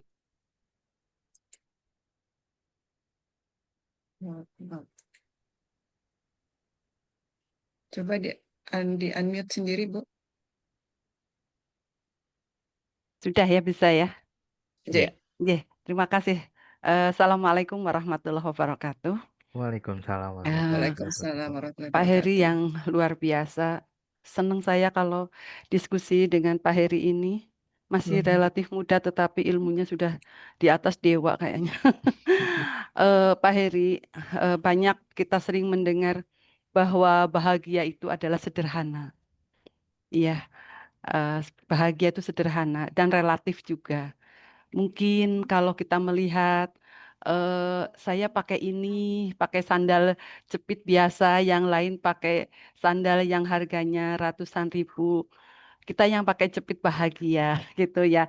Karena di musim hujan gitu kan, ya macam-macam. Jadi bahagia itu sangat relatif sekali. Coba saya ingin bertanya Pak Heri, kadang-kadang ya gini, saya sering ya melepas segala hal itu, kita itu pasrah gitu ya. kita pasrah dalam arti kita ikhtiar dulu. Baru beberapa hari kemarin saya diberi tugas, diberi amanah menjadi bendahara yang melaksanakan event se-Jawa Tengah itu. Event se-Jawa Tengah. Ada beberapa, ini dari segi finansial ya, ada beberapa pengeluaran yang tidak bisa di-SPJ-kan. Di saat itulah kemudian saya diberi amanah, saya bingung ya. Saya tanyakan sama ketua panitia, memang nggak bisa di-SPJ-kan, tetapi udah terlanjur saya keluarkan. Itu sangat di tengah-tengah sekali ya. Sehingga saya pasrah ya. Saya pasrah dan pada saat puncak kegiatan saya masih bisa tersenyum dan saya berusaha untuk tersenyum. Saya berusaha untuk tidak terlalu memikirkan apa yang sudah saya keluarkan, sudah saya belanjakan tanpa saya memikir panjang. Disitulah kemudian saya menangis terharu ya. Ternyata apa yang dipakai banyak orang yang beli dari yang saya usahakan, saya terharu sekali. Bukan terharu berarti saya mohon maaf ya, bukan berarti saya ria, saya pamer, enggak. Ternyata bagus gitu ya. Semua orang memuji, semua orang mengagumi, ternyata bagus Bu Ivi gitu. Orang tidak tahu saya jatuh bangunnya belanja seperti dengan dana yang sangat terbatas sekali ya. Di situ saya kemudian saya merasa diri saya sudahlah kalau memang Allah kasih rizki buat saya tidak akan lari kemana. Kalaupun tidak diganti tidak masalah. Tetapi di balik sana banyak orang yang kemudian kepada saya itu mementahkan dalam arti begini, oh jangan begitu Bu, jangan begitu, harusnya Ibu begini, begini, begini. Sampai saya dibilang oleh seseorang yang banyak ya, banyak, bukan seorang, banyak, Ibu ini masalah ini mau di-silent apa mau dibuka? Karena orang sudah terlanjur bagus menilai, banyak orang sudah terlanjur ini sukses acara ini sangat bagus sekali. Saya akhirnya udah saya silent aja. Saya silent gitu. Artinya tidak usah saya buka dengan laporan-laporan terutama dari sisi finansial. Nah, pertanyaannya, apakah saya di situ memang salah langkah atau saya itu mungkin terlalu gegabah atau bagaimana. Tetapi jauh di lubuk hati saya bukan bahagia, tapi saya tenang. Karena bahagia akan beda dengan tenang ya, Bu Endah ya. Kalau bahagia mungkin lebih kepada sesaat dua saat, tapi kalau ketenangan mungkin selamanya. Saya tenang begitu. Mau diganti ya situ, tidak ya situ. Nah, ini yang baru saya rasakan beberapa hari yang lalu itu. Jadi ini kebahagiaan menurut saya bukan bahagia tapi tenang. Saya merasa tenang. Jadi itu artinya bahwa di dunia ini memang kehidupan itu tidak ada yang kekal abadi. Saya semua kembali kepada Tuhan, saya kembali kepada Allah dan saya mencoba untuk bisa berdamai dengan diri saya sendiri khususnya ya dan dengan orang lain. Begitu mungkin Pak Heri, Bu Endah, sedikit saya mungkin sharing ya. Artinya ini saya itu gegabah apa tidak? Karena sekali saya katakan di saat rapat-rapat sekian dikatakan saya belanja. Tetapi begitu di tengah-tengah ini tidak bisa di-SPJ-kan gitu. Tapi saya tidak merasa takut ya, tidak merasa kehilangan karena saya sudah diuji dengan kehilangan suami yang dipanggil Allah. Gitu. Disitulah saya menjadikan saya lebih paham bahwa hidup itu bergiliran aja saatnya kita kembali. Tapi yang ada pada diri kita adalah menyiapkan ya bekal nanti saat kita dipanggil pulang oleh Allah. Terima kasih Bu Endah, Pak Heri. Itu aja. Oke. Assalamualaikum warahmatullahi wabarakatuh. Ya. Waalaikumsalam Assalamualaikum warahmatullahi warahmatullahi wabarakatuh. wabarakatuh. Ya, wah ini saya apresiasi sebelumnya untuk Bu Ivi atas kejujurannya ya dan juga keterbukaannya mengungkapkan permasalahan yang ini sebenarnya masalah yang sifatnya sangat pribadi begitu ya. Dan Ibu ungkapkan. Nah, saya izin menanggapi Bu sesuai dengan topik yang kita bahas pada malam hari ini. Nah, jadi situasi yang Ibu alami itu tuh menggambarkan paradok kebahagiaan, Bu. Tadi sudah kita bahas di slide-slide awal yang dijelaskan oleh Dr. Haris gitu ya. dalam bukunya yang berjudul The Happiness Trap begitu. Di mana ketika kita itu semakin berusaha keras mengendalikan atau menyingkirkan hal yang membuat kita tidak menyenangkan lah ya, maka semakin besar penderitaan yang muncul. Nah, kemudian pertanyaannya Ibu, apakah sudah benar gitu loh? Nah, Anda sudah benar.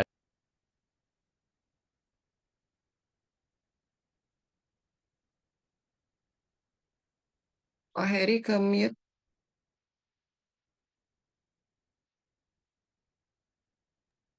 Oke. Tadi sampai mana, Bu? Mohon maaf. Anda sudah benar begitu. Oke. Ya. Jadi ibu yang ibu lakukan tadi kan apakah saya sudah benar atau belum yang dilakukan gitu. Nah, kalau dari analisa saya sebenarnya sudah benar gitu loh. Kenapa? Karena ibu bekerja dengan hati. Kemudian ibu memberi yang terbaik gitu. Kelihatan sekali dengan ceritanya ibu tadi, ibu membelanjakan dengan kata-kata itu kita tahu bahwa ibu itu sudah memberikan yang terbaik untuk acara tersebut, yang dampaknya adalah acara tersebut sukses gitu loh. Tetapi akhirnya justru malah terbentuk dengan realita yang tidak bisa dikontrol.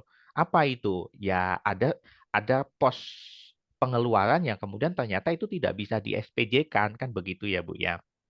Nah, coba kita lihat Bu dengan konsep ACT ya. ACT itu yang tadi saya jelaskan, acceptance and commitment therapy, walaupun tadi saya tidak menjelaskan secara detail sekali kaitannya dengan teknik tersebut begitu. Tapi pesan saya ya, lepaskan pikiran dari bab masalah kebenaran, Bu. Jadi lepasin saja gitu loh. Jadi mungkin gini, maksudnya seperti apa sih? Jadi mungkin saja muncul pikiran di dalam diri Ibu, misalkan ya, aku tuh gagal secara administratif. Pasti ada pikiran yang menghantui itu. Pekerjaanku ini sia-sia ya. Kenapa? Karena tidak bisa di SPJ-kan begitu. Nah, daripada Bu, kalau memang itu ada dalam pikiran Ibu ya, daripada kemudian memikirkan itu terus, coba ubah cara memandangnya, Bu. Dan diubah menjadi seperti apa? Aku sedang memiliki pikiran bahwa kerja keras ini sia-sia. Nah, dibandingkan yang tadi ya. Kalau tadi kan lebih ke tendensius, penilaian terhadap diri kita. Aku gagal secara administrasi, kerjaku sia-sia, aku gagal, aku tuh nggak berhasil walaupun kegiatannya sukses begitu. Nah, daripada seperti itu, saya mengajak di poin pertama ini untuk melepaskan pikiran kaitannya dengan ya masalah kebenaran yang mutlak itu tadi, Bapak Ibu ya. Karena kalau dilihat secara aturan kan ya memang itu nggak boleh, nggak bisa begitu ya. Nah, maka saya mengajak untuk apa ya? Aku sedang memiliki pikiran bahwa kerja kerasku ini sia-sia. Itu bisa. Itu sebenarnya untuk mengubah cara pandang gitu. Nah, kenapa kemudian ini bisa seperti itu gitu ya? Kita perlu mengubah cara pandang ini. Ini akan membuat kemudian kita itu melihat diri kita itu tidak seburuk yang kemudian sebelumnya kita lihat. Gitu. Itu di poin pertama. Ya, jadi ya lepasin saja Bu. Kalau Ibu tadi dengan pendekatan spiritual, ya bisa lakukan dengan pendekatan spiritualnya. Kemudian juga jangan lupa acceptance. Jadi nggak apa-apa Bu, Ibu pesan saya, izinkan rasa tidak nyamannya itu hadir. Jadi nggak usah sok kuat Ibu. Nggak usah kemudian menguat-nguatkan diri gitu. Jadi izinkan saja, katakan dalam dirinya Ibu, aku izinkan rasa ini hadir sebentar, tanpa harus aku lawan. Jadi kalau misalkan Ibu merasa takut, Ibu merasa khawatir, ini pos keuangannya nanti akan seperti apa, itu enggak apa-apa loh Bu. Gitu. Karena penerimaan itu bukan berarti kemudian kita menyerah, tidak. Tapi disitulah kemudian kita sebagai seorang individu itu kita benar-benar lagi atau sedang menghemat energi emosional agar bisa melangkah ke langkah yang berikutnya, Bu. Nah, itulah kenapa kemudian dalam permasalahan-permasalahan itu kita perlu acceptance. Dan acceptance ini biasanya akan lebih mudah dilakukan pada orang yang mampu reconnection pada Tuhannya. Karena ketika reconnection dengan Tuhannya, akan muncul konsep yang namanya sabar, syukur, ikhlas, dan pasrah tadi. Gitu. Itu kalau dari saya dan coba juga Ibu tidak berbeda dengan Ibu Retno tadi bahwa ya ingat nilai gitu Bu, value-nya apa sih gitu. Apa yang kemudian ibu mendorong ibu ya melakukan kegiatan itu gitu ya. Ya, ambil aja Bu nilainya. Nilainya apa? Ya. Dengan begitu ibu akan mulai merasa berharga. Jadi itulah kayak ibu akan merasa bahwa itu adalah bagian dari kontribusinya ibu dalam mensukseskan acara tersebut. Walaupun mungkin ibu juga ada rugi dalam aspek-aspek tertentu, misalkan secara tenaga atau mungkin secara apa namanya komitmen seperti itu. Dan pesan saya ini yang betul-betul mohon jadi catatan penting ibu ya kaitannya dengan the happiness trap ya yang sesuai kita bahas hari ini gitu. Bahwa hidup bahagia itu bukan berarti tanpa luka loh Bu. Tetapi berani berjalan bersama luka itu. Dan ibu sudah mulai di sana. Ibu sudah mulai berjalan dengan luka itu. Walaupun kemudian pikiran ibu tuh ada kegundahan. Nggak apa-apa Bu. Karena itu justru malah arah menuju makna. Di momen yang tepat nanti dengan proses penerimaan diri ibu akan bisa mendapatkan kebahagiaan. Ya, jadi bahagia di sini, yang saya maksud bahagia di sini itu kalau dalam istilahnya saya itu, saya menyebutnya ya dalam konteksnya ibu ini, kita itu pasrah, betul. Tapi bukan pasrah yang pasif ya Bu ya, tapi pasrah yang aktif gitu. Pasrah yang aktif itu seperti apa? Contohnya ya kita menerima sesuatu yang tidak bisa dikontrol. Kalau sesuatu yang tidak bisa kita kontrol ya sudah kita bisa terima gitu. Seperti itu sebagai salah satu contohnya. Gitu Ibu, Iya, tanggapan dari terima saya kasih. dan Luar pesan biasa. saya Ya, semangat, ya, terima jangan kasih. menyerah. Ya, Begitu Ibu. yang ada sebuah motivasi kepada saya yang disampaikan begini, jangan risaukan pandangan manusia, karena yang menilai hati hanyalah Allah.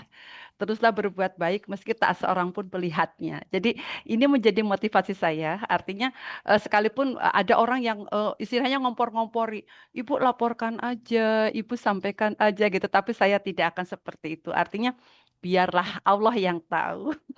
Sekalipun ini bukan hal yang rahasia ya, tetapi banyak yang melihat gitu ya. Tetapi saya biarlah nanti waktu yang menjawab. Kalaupun tidak, biarlah itu sudah berlalu dan saya sudah tenang gitu ya. Saya tenang, mudah-mudahan menjadi hakiki kebahagiaan saya. Terima kasih Pak Heri, Mbak Eda. Terima kasih, insya Nah, Allah ya. sami-sami. Ya, terima kasih. Ye, sami-sami Bu. Oke, Pak Hari memang off kamera, Kak.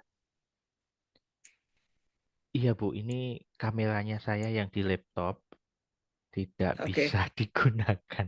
janji, Mohon maaf. nggak apa-apa. Oke, ini ada pertanyaan Oh lagi. iya, silakan Sebentar, monggo. saya nggak tahu nih Mbak atau oh nih Pak Arni, Bu Arni Sadi ya dari Bali nih. Saya bacakan ya Pak. Pak Heri, bagaimana caranya menerima ibu yang selalu mendikte dan menghakimi ya Pak? Sering diberi kata-kata sindiran, entah secara fisik, terlalu kurus, kadang bajunya tidak sesuai selera gitu.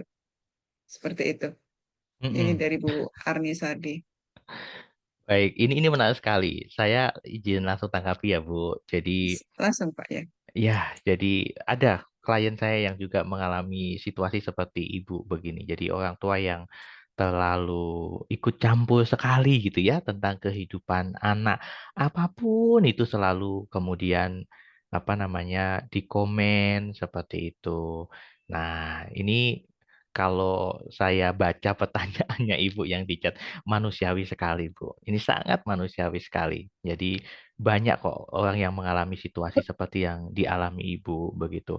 Nah, ini ada beberapa hal singkat dari saya begitu. Sadari Bu, ibu itu adalah bagian dari hidup Anda. Saya ulang ya Bu, bahwa ibu adalah bagian dari hidup Anda. Hidupnya ibu. Jadi hidupnya namanya tadi Bu siapa Bu Endah? Ardi, Bu Ardin. Ibu Adi ya. Ya, jadi ibu adalah Pak Arni, Bu Arni, maaf. Bu Ibu Arni Arni. ya. Ya, Ya. Jadi ibu itu adalah bagian dari hidup Ibu Ani begitu ya. Jadi sadari saja bahwa ibunya Ibu Ani itu adalah bagian dari hidupnya ibu. Artinya apa? Ibu itu Ibu Ani supaya tidak, karena ini ada dua orang tua ya, orang tua atau ibu tadi Bu? Saya baca ulang. Ibu ya, Ibunya, iya. ibu. Ah, hanya ibu ya. Jadi begini Bu, tadi kan poin pentingnya itu ya bahwa ibunya Ibu Ani ini adalah bagian dari ya hidupnya ibu begitu. Maka ya itu kan tidak bisa dipisahkan karena memang bagian gitu. Artinya apa? Ya Bu Aldi ya Bu ya, tidak Arni, harus Ani itu tidak harus Arni. menang Bu gitu kan. Tidak harus menang. Ini poin pentingnya ya. Ibu itu tidak harus menang dan juga tidak harus membenarkan diri setiap kali ibu di komen atau di apapun itu. Itu di poin pertama. Karena semakin kemudian ibu berusaha untuk menang, berusaha untuk semakin menghindar, itu semakin ini seperti gambarannya tadi dalam bukunya Dr. Haris tadi, The Happiness Trap tadi Ibu ya, yang apa tadi ya, saya di slide, coba saya cek slide-nya lagi. Nah, emotional suffering loop tadi. Jadi semakin kemudian ibu berusaha, saya share screen ulang ya.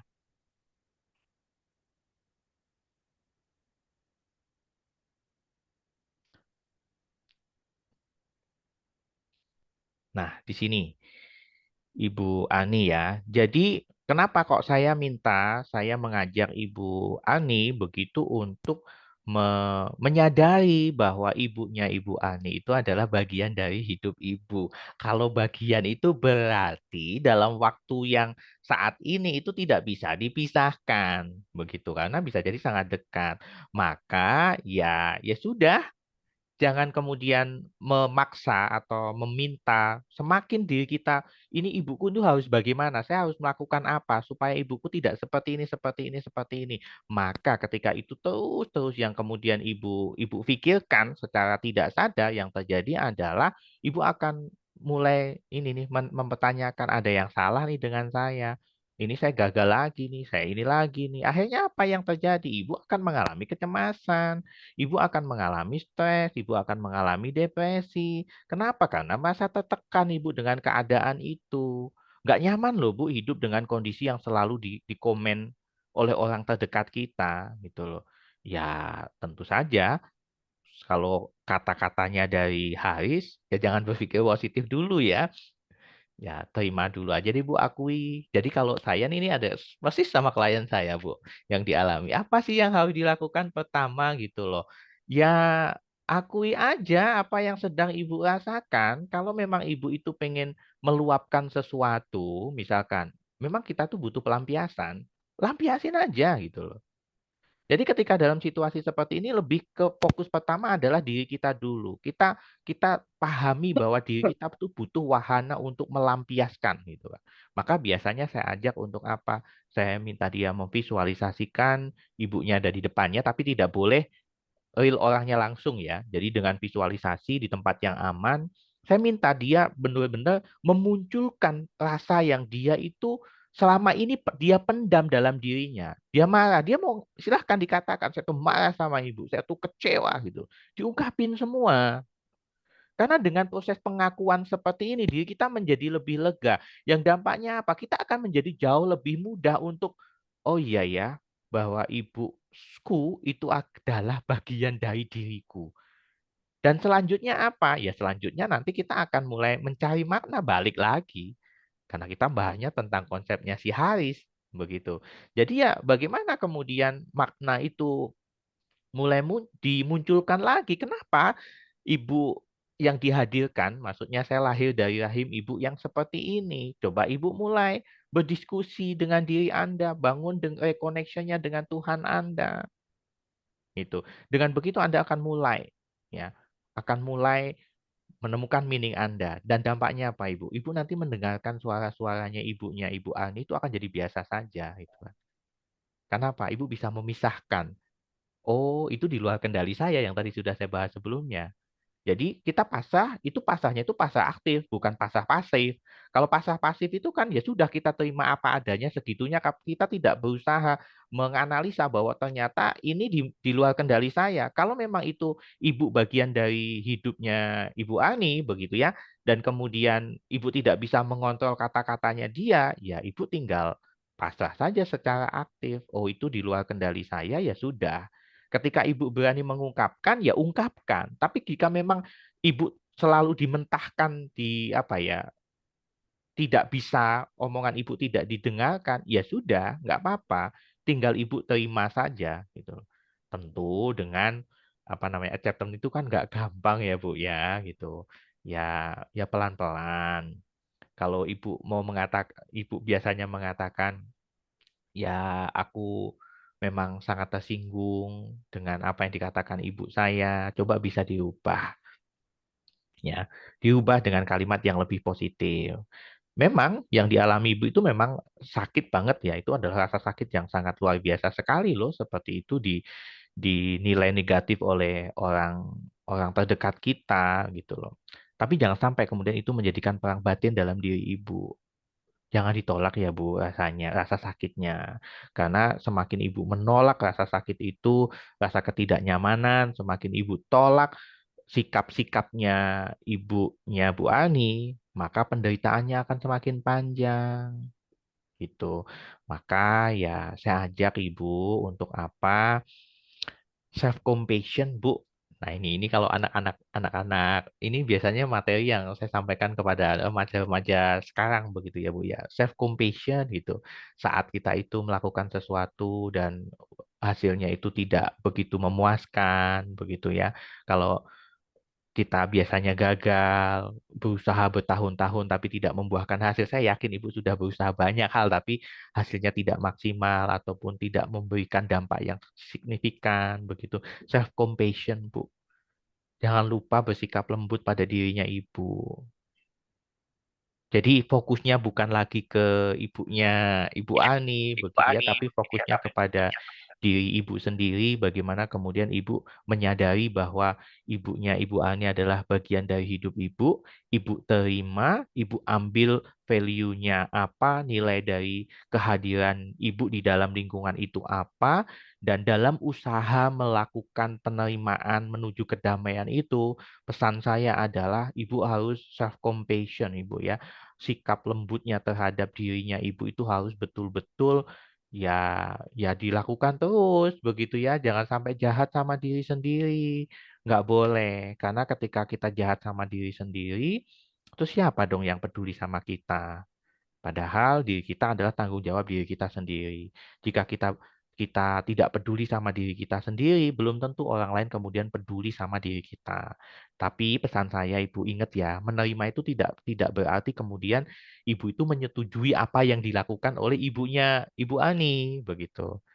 Jadi ya menerima ibu itu kan saya katakan bukan berarti kemudian ibu tuh membenarkan begitu ya apa perilakunya, tidak demikian Bu gitu. Tapi berhenti berharap ya, berhenti berharap itu kata kuncinya Bu. Berhenti berharap untuk apa? Ya, berhenti berharap untuk ibu itu seperti ibu pada umumnya di luaran sana yang support anak, begitu ya, tidak ikut campur dalam kehidupan anak, begitu. Dan Anda akan lebih fokus memilih untuk damai. Dan damainya ini bukan karena apa ya, bukan karena ibunya Bu Ani itu kemudian berubah sesuai dengan keinginan ibu, begitu. Tapi karena ibu memilih, gitu. Memilih untuk apa? Memilih untuk bebas secara batin bahwa ya itu di luar kendali saya, ya sudah, nggak apa-apa. Saya tetap diusahakan, tapi saya tidak berfokus pada kemudian hasil yang maksimal harus sesuai yang Ibu harapkan sekali tidak. Seperti itu, Ibu Ani, tanggapan dari saya. Jika nanti belum puas, nanti bisa WA saya. Biasanya saya akan memberikan jawaban dengan voice note lebih detail biasanya. Seperti itu. Terima kasih, Pak.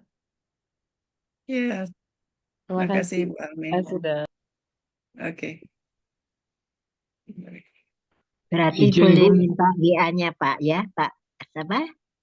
Pak Heri. Berarti boleh minta WA-nya. Kalau Boleh, nggak Ibu. semakin, ya. Dengan senang hati saya coba Oh, tuliskan ya. iya, iya. Saya Eh, nanti ya, bisa terhubung dengan saya. ya, ya Kak. Kalau nggak salah dengar tadi Pak Heri itu prakteknya di apa? Apa tadi Urip Sumoharjo 221 ya Pak? Iya, Ya, betul Ibu, di Solo. 221 ya. Kalau soalnya sepintas tadi jadi takutnya.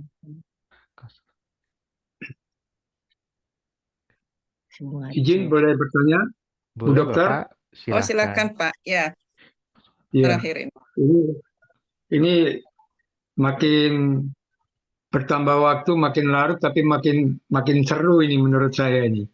Saya harus menyampaikan karena ini suatu kondisi yang menurut saya agak agak unik, tapi ada tantangan. Begini, kondisi keluarga ini, saya katakan keluarga A, itu antara peran suami dan istri.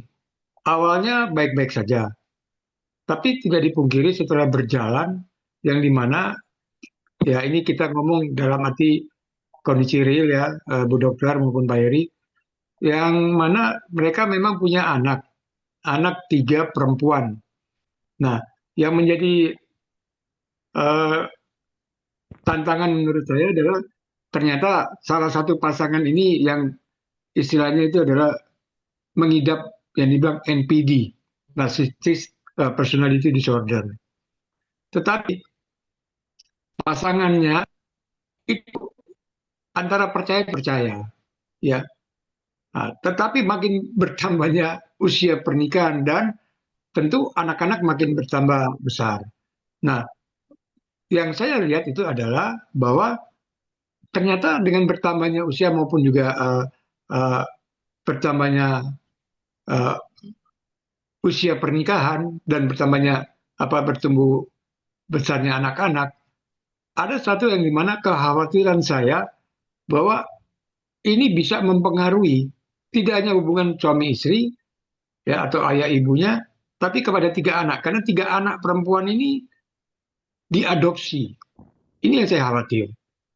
Nah, tentu kita tidak menginginkan misalnya tertular atau misalnya terdampak. Tapi saya ingin artinya dengan apa yang disampaikan ini menurut saya sangat menarik dan tidak perlu saya malu atau katakan menyampaikan ini dengan mohon bagaimana untuk supaya bahasa singkat kita bisa mengklaster kondisi 3 anak perempuan ini karena kecenderungan kan anak itu katanya kalau anak perempuan kan figurnya adalah ayah. Tapi dalam faktanya relasi mereka lebih dekat ke ibu. Kalau bahasa singkat operasionalnya atau hari-hari, apalagi mereka ternyata diungsikan di salah satu apartemen. Jadi ada satu tindakan dari pasangan ini, ibunya ini adalah memberikan mengklaster komunikasi koordinasi 3 putri ini pada suaminya. Nah ini mohon pencerahan bagaimana kita jangan sampai 3 anak perempuan yang diadopsi ini katakan seperti di persimpangan jalan. Mereka ikut dengan ibunya yang NPD, tapi didoktrin dalam arti disinformasi kondisi yang tidak sesuai dan dengan diungsikan atau dijauhkan. Poin kedua tentu ada satu tidak hanya keterbatasan, tetapi ya ibaratnya blackout atau istilahnya kalau handphone ya bagaimana ya kayak saya habis baterai itu gimana? Nah, ya tentu kami sebagai pelayan Tuhan atau sebagai pendeta karena kami mengikuti kondisi ini ya mau tidak mau juga khawatir juga. Demikian Pak Heri, Bu Dokter, mohon izin kalau agak panjang tapi kami menginginkan bagaimana sih katakan kita bisa mencegah atau memberikan satu pencerahan pada 3 anak ini. Terima kasih. Kurang dan lebihnya mohon maaf. Wassalamualaikum warahmatullahi wabarakatuh. Silakan Pak Heri. Ya, nah ini memang, wah ini kompleks sekali ya. Kalau situasinya sudah seperti ini tuh memang sangat kompleks sekali. Jadi kalau NPD ya dipahami dulu polanya. Ini kalau saya biasanya menangani kasus orang tua dengan anak, begitu, dipahami dulu nih pola NPD-nya ayahnya itu seperti apa. Karena memang mau tidak mau, ya ketika orang tua salah satu orang tuanya NPD itu biasanya akan apa ya, mempengaruhi tumbuh kembang anak. Karena orang tua yang NPD itu kan biasanya akan terus haus terhadap validasi begitu ya. Nah, ya itu poin pertama. Jadi saya mengajak untuk kemudian bagaimana memahami dulu NPD-nya seperti itu. Kemudian ya setelah itu kalau kita kaji lagi dengan menggunakan konsepnya dari Dr. Haris tadi begitu, ya kita bisa memfokuskan pada hal yang memang bisa dikendalikan gitu loh. Tentu kalau mengubah suami atau ayahnya tadi yang NPD itu kan tidak bisa ya gitu kan. Itu di luar kendali, bukan tidak bisa, mohon maaf. Itu kan di luar kendali kita sebagai seorang manusia gitu loh. Tetapi kita itu bisa menciptakan apa? Lingkungan yang aman, begitu itu sebagai salah satu contohnya. Jadi lingkungan yang aman ini yang kemudian biasa saya lakukan dalam bimbingan konseling ya. Jadi konseling kalau kita melakukan konseling terhadap keluarga, kita akan melihat dulu polanya seperti apa. Kemudian yang kedua adalah kita akan mulai petakan begitu. Oh ternyata yang berdampak ini adalah lingkungannya. Maka kita ciptakan lingkungan yang aman begitu bagi anak itu, yang secara emosional tuh sehat bagi mereka begitu. Nah itu tuh di poin-poin yang kedua begitu. Nah kemudian di poin yang berikutnya lagi ya jika memang itu harus dipisahkan maksudnya dipisahkan dari orang tuanya ya itu bisa jadi salah satu alternatif ya gitu. Tapi kalau dari saya pribadi yang justru malah lebih penting adalah bagaimana kemudian anak-anaknya ini saya tidak tahu anaknya usia berapa begitu ya. Jika memang anak-anaknya ini sudah bisa dibekali tentang mengenali kondisi emosional seseorang, situasi mental seseorang, itu akan jauh lebih baik. Jadi kalau kita kaji lagi, kita kaitkan dengan apa namanya kajian yang kita lakukan malam hari ini gitu, kita tidak fokus untuk bagaimana mengubah ayah NPD itu menjadi tidak NPD begitu loh. Tapi bagaimana kemudian semua anggota keluarga tadi memahami bahwa ayah itu NPD, bahwa ayah itu memiliki kebiasaan bla bla bla yang harus harus akan validasi atau kemudian menunjukkan sesuatu yang kemudian membuat ayah menjadi bla bla bla bla yang dia akan merasa puas dengan tindakan tersebut. Maka ketika kemudian dari semua anggota keluarga ini semakin menyadari begitu ya, baik secara pikiran, emosional, secara fisik semua menyadari semuanya, proses penerimaan itu akan menjadi lebih mudah gitu. Sehingga ketika tadi di anak-anak ini dibekali tentang edukasi kaitannya dengan kondisi ayah, maka kenapa di poin pertama saya mengajak untuk apa? Untuk kemudian mengenali NPD-nya ayah itu seperti apa polanya karena setiap orang yang NPD itu kan punya pola yang berbeda-beda begitu. Nah, ketika polanya sudah dipahami, ya kemudian mulai ini kalau dalam bahasa terapi yang biasa saya praktekkan di kantor saya itu ada yang namanya family focus therapy gitu. Jadi ini mohon maaf ini jawabannya saya kaitkan dengan beberapa kajian-kajiannya. Jadi menggunakan pendekatan family focus therapy. Jadi yang bermasalah kan sebenarnya ayahnya tuh gitu. Tapi kita tidak bisa mengubah ayahnya ya. Maka kemudian kita lakukan yang namanya family focus therapy tadi. Dengan apa? Ya kita lakukan edukasi kepada seluruh anggota keluarga, kemudian kita support mereka, kita berikan pemahaman bahwa ketika ayah melakukan seperti ini, apa yang harus dilakukan? Ketika ayah mengatakan seperti ini, benteng apa yang harus dimunculkan? Begitu. Nah, dengan demikian, maka orang di satu rumah itu akan semakin menyadari bahwa ayah itu adalah bagian dari kehidupan. Nah, ini relate dengan jawaban saya untuk Ibu Ani tadi ya. Jadi kita tidak fokus untuk bagaimana mengubah dia menjadi seperti yang kita harapkan, tapi kita yang kemudian bisa adaptif menyesuaikan yang dampaknya apa kita nanti bisa berkomitmen bersama mengubah sama-sama seperti konsepnya Joy Dispenza yang saya sampaikan di sesi akhir tadi, akhirnya sama-sama untuk mengubah mindset. Ayah kemudian semakin menyadari bahwa oh ternyata aku NPD. Karena kebanyakan orang yang NPD itu tidak menyadari bahwa dia adalah NPD begitu loh. Tapi dengan kemudian family focus therapy tadi, dengan support dukungan dari keluarga dan mereka memahami tentang situasinya ayah, yang terjadi adalah secara kolektif bersama-sama akan mulai menyadari untuk apa, oh ternyata kita sekeluarga harus mulai mengubah mindset-nya, actionnya harus berubah, kemudian apa feeling kita, perasaan kita dalam menilai sesuatu juga akan berubah. Nah ini sejalan Bapak Ibu, ketika saya, mohon maaf sedikit cerita, mungkin sedikit panjang jawaban dari saya ya. Jadi saya saat ini sedang mendampingi seorang istri yang kemudian selama 20 tahun dia tidak akur dengan suaminya, walaupun secara kebutuhan finansial dicukupi, tapi kebutuhan seksual, kebutuhan kasih sayang sebagai seorang istri itu tidak terpenuhi. Dia merasa tidak mau gitu dekat dengan suaminya gitu. Ketika saya menerapkan memahamkan kepada beliau bahwa dia ini sedang berada dalam the happiness trap gitu loh. Dia berharap bahwa suaminya sesuai dengan harapan dia. Maka yang terjadi adalah apa harus nunggu 20 tahun lagi? Nyatanya 20 tahun ini gagal dalam membangun rumah tangga, sedangkan dia sudah usia 50 tahunan begitu. Maka semakin dia menyadari bahwa saya tidak harus mengubah suami saya, akhirnya apa yang terjadi? Dia bisa menjalani. Akhirnya yang tadinya sudah 5 tahun tidak satu kamar bersama. Nah, dengan kita mengubah mindsetnya, kita ubah actionnya, kita ubah feelingnya, dia mulai menurunkan egonya, mulai ke kamar gitu kan. Jadi bukan perkara siapa yang kemudian harus menang, tapi siapa yang kemudian dengan kesadaran diri mengalah. Mengalah ini bukan berarti mengalah secara pasif begitu saja, bukan ya ini.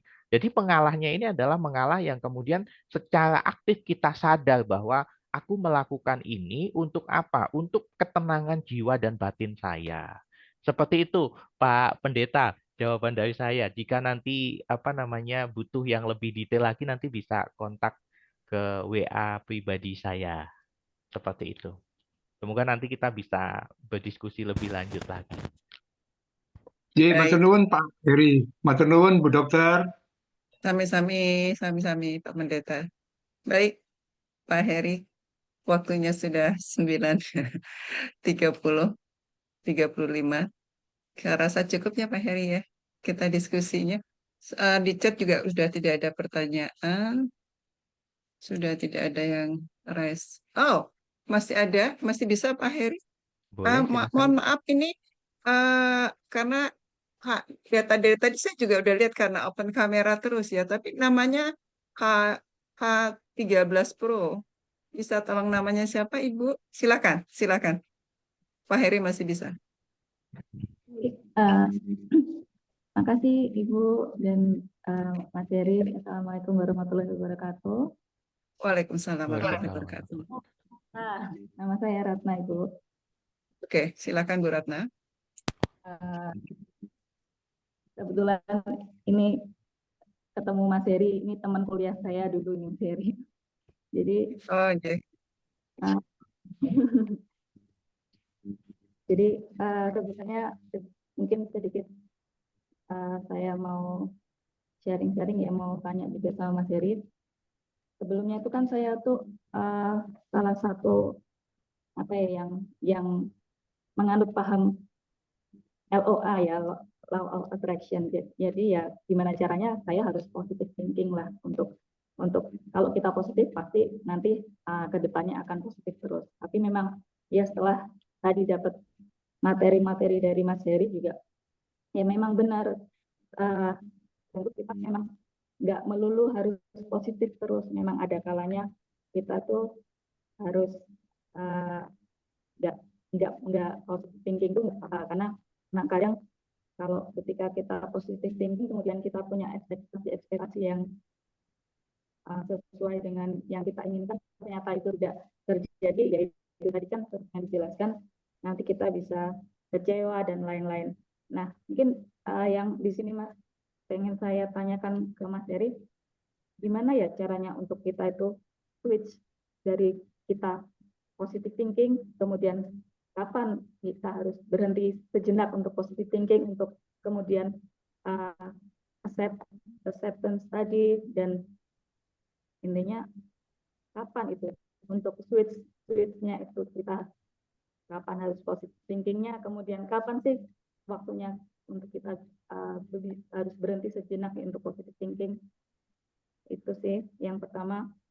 Kemudian mungkin satu lagi terkait penerimaan tadi. Itu kan memang kita harus menerima ya segala sesuatunya yang terjadi dalam hidup kita. Tapi terkadang itu yang kita bilang menerima itu hanya di lisan saja. Hasil itu malah jadi kita pendam dan itu malah timbul masalah baru gitu loh. Jadinya malah kita tersendiri karena kita memendam, berusaha menerima. Nah, itu gimana caranya biar benar-benar kita bisa legowo untuk menerima segala sesuatunya yang mungkin tidak sesuai ekspektasi kita dan lain-lain. Itu saja Ibu dan Mas Heri. Anjay, Terima kasih. Ya, baik, Assalamualaikum warahmatullahi silakan. baik. Saya jawab secara singkat ya, Mbak Na. Wah, ini teman kuliah saya ini ya. Oh, Baik, nah Mbak Na, tadi yang pertanyaan pertama terkait kapan saya harus menerima untuk switch-nya tadi ya, untuk mengubahnya kapan saya harus lain-lain begitu. Nah, kalau kaitannya dengan menerima kapan begitu ya saat sesuatu itu di luar kendali kita gitu. Jadi ya saat itu di luar kendali kita ya mau tidak mau kita harus mulai menerima gitu. Maka terimalah. Kapan kita harus mengungkapkan kita berpikir tadi ya, tidak berpikir positif, maksudnya benar-benar mengungkapkan, meluapkan emosinya. Ya saat kita menyadari bahwa saat itu kita sedang ingin meluapkan begitu. Jadi jangan ditahan. Kecuali dalam konteks tertentu.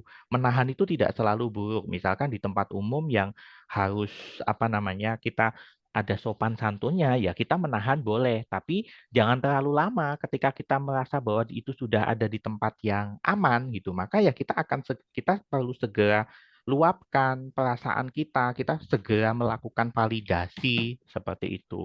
Jadi sebenarnya itu perlu dilatih sih, perlu dilatih untuk apa ya?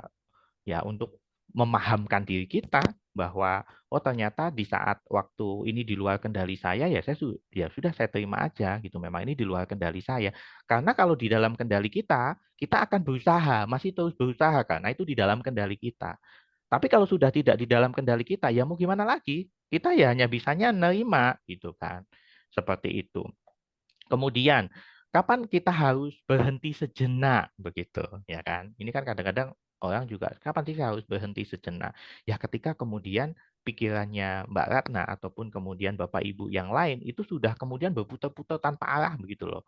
Kalau dalam bahasanya anak sekarang itu disebut kayak overthinking gitu. Jadi mikir sesuatu yang sebenarnya itu tidak perlu dipikir, tapi otak kita memikirkan terus yang kemudian menghabiskan energi. Gitu. Nah, berarti kita harus berhenti sejenak dong. Iya, memang harus berhenti sejenak. Mengatakan dalam diri kita atau kemudian mengajak diri kita untuk keluar sejenak dari situasi saat itu, kemudian berhenti sejenak. Dengan begitu, ya kita tentu akan tetap waras ya, walaupun kemudian untuk keluar itu tidak harus keluar dalam artian ke tempat-tempat tertentu, enggak. Kadang-kadang kita dengan apa namanya menarik nafas dalam, ya, dengan melakukan tapping EFT, dengan melakukan terapi yang tadi acceptance and commitment terapi itu juga bisa, ataupun teknik-teknik mindfulness lainnya. Seperti itu. Itu sih Mbak Na untuk yang, mohon maaf yang kedua tadi bisa di-review singkat Mbak Na?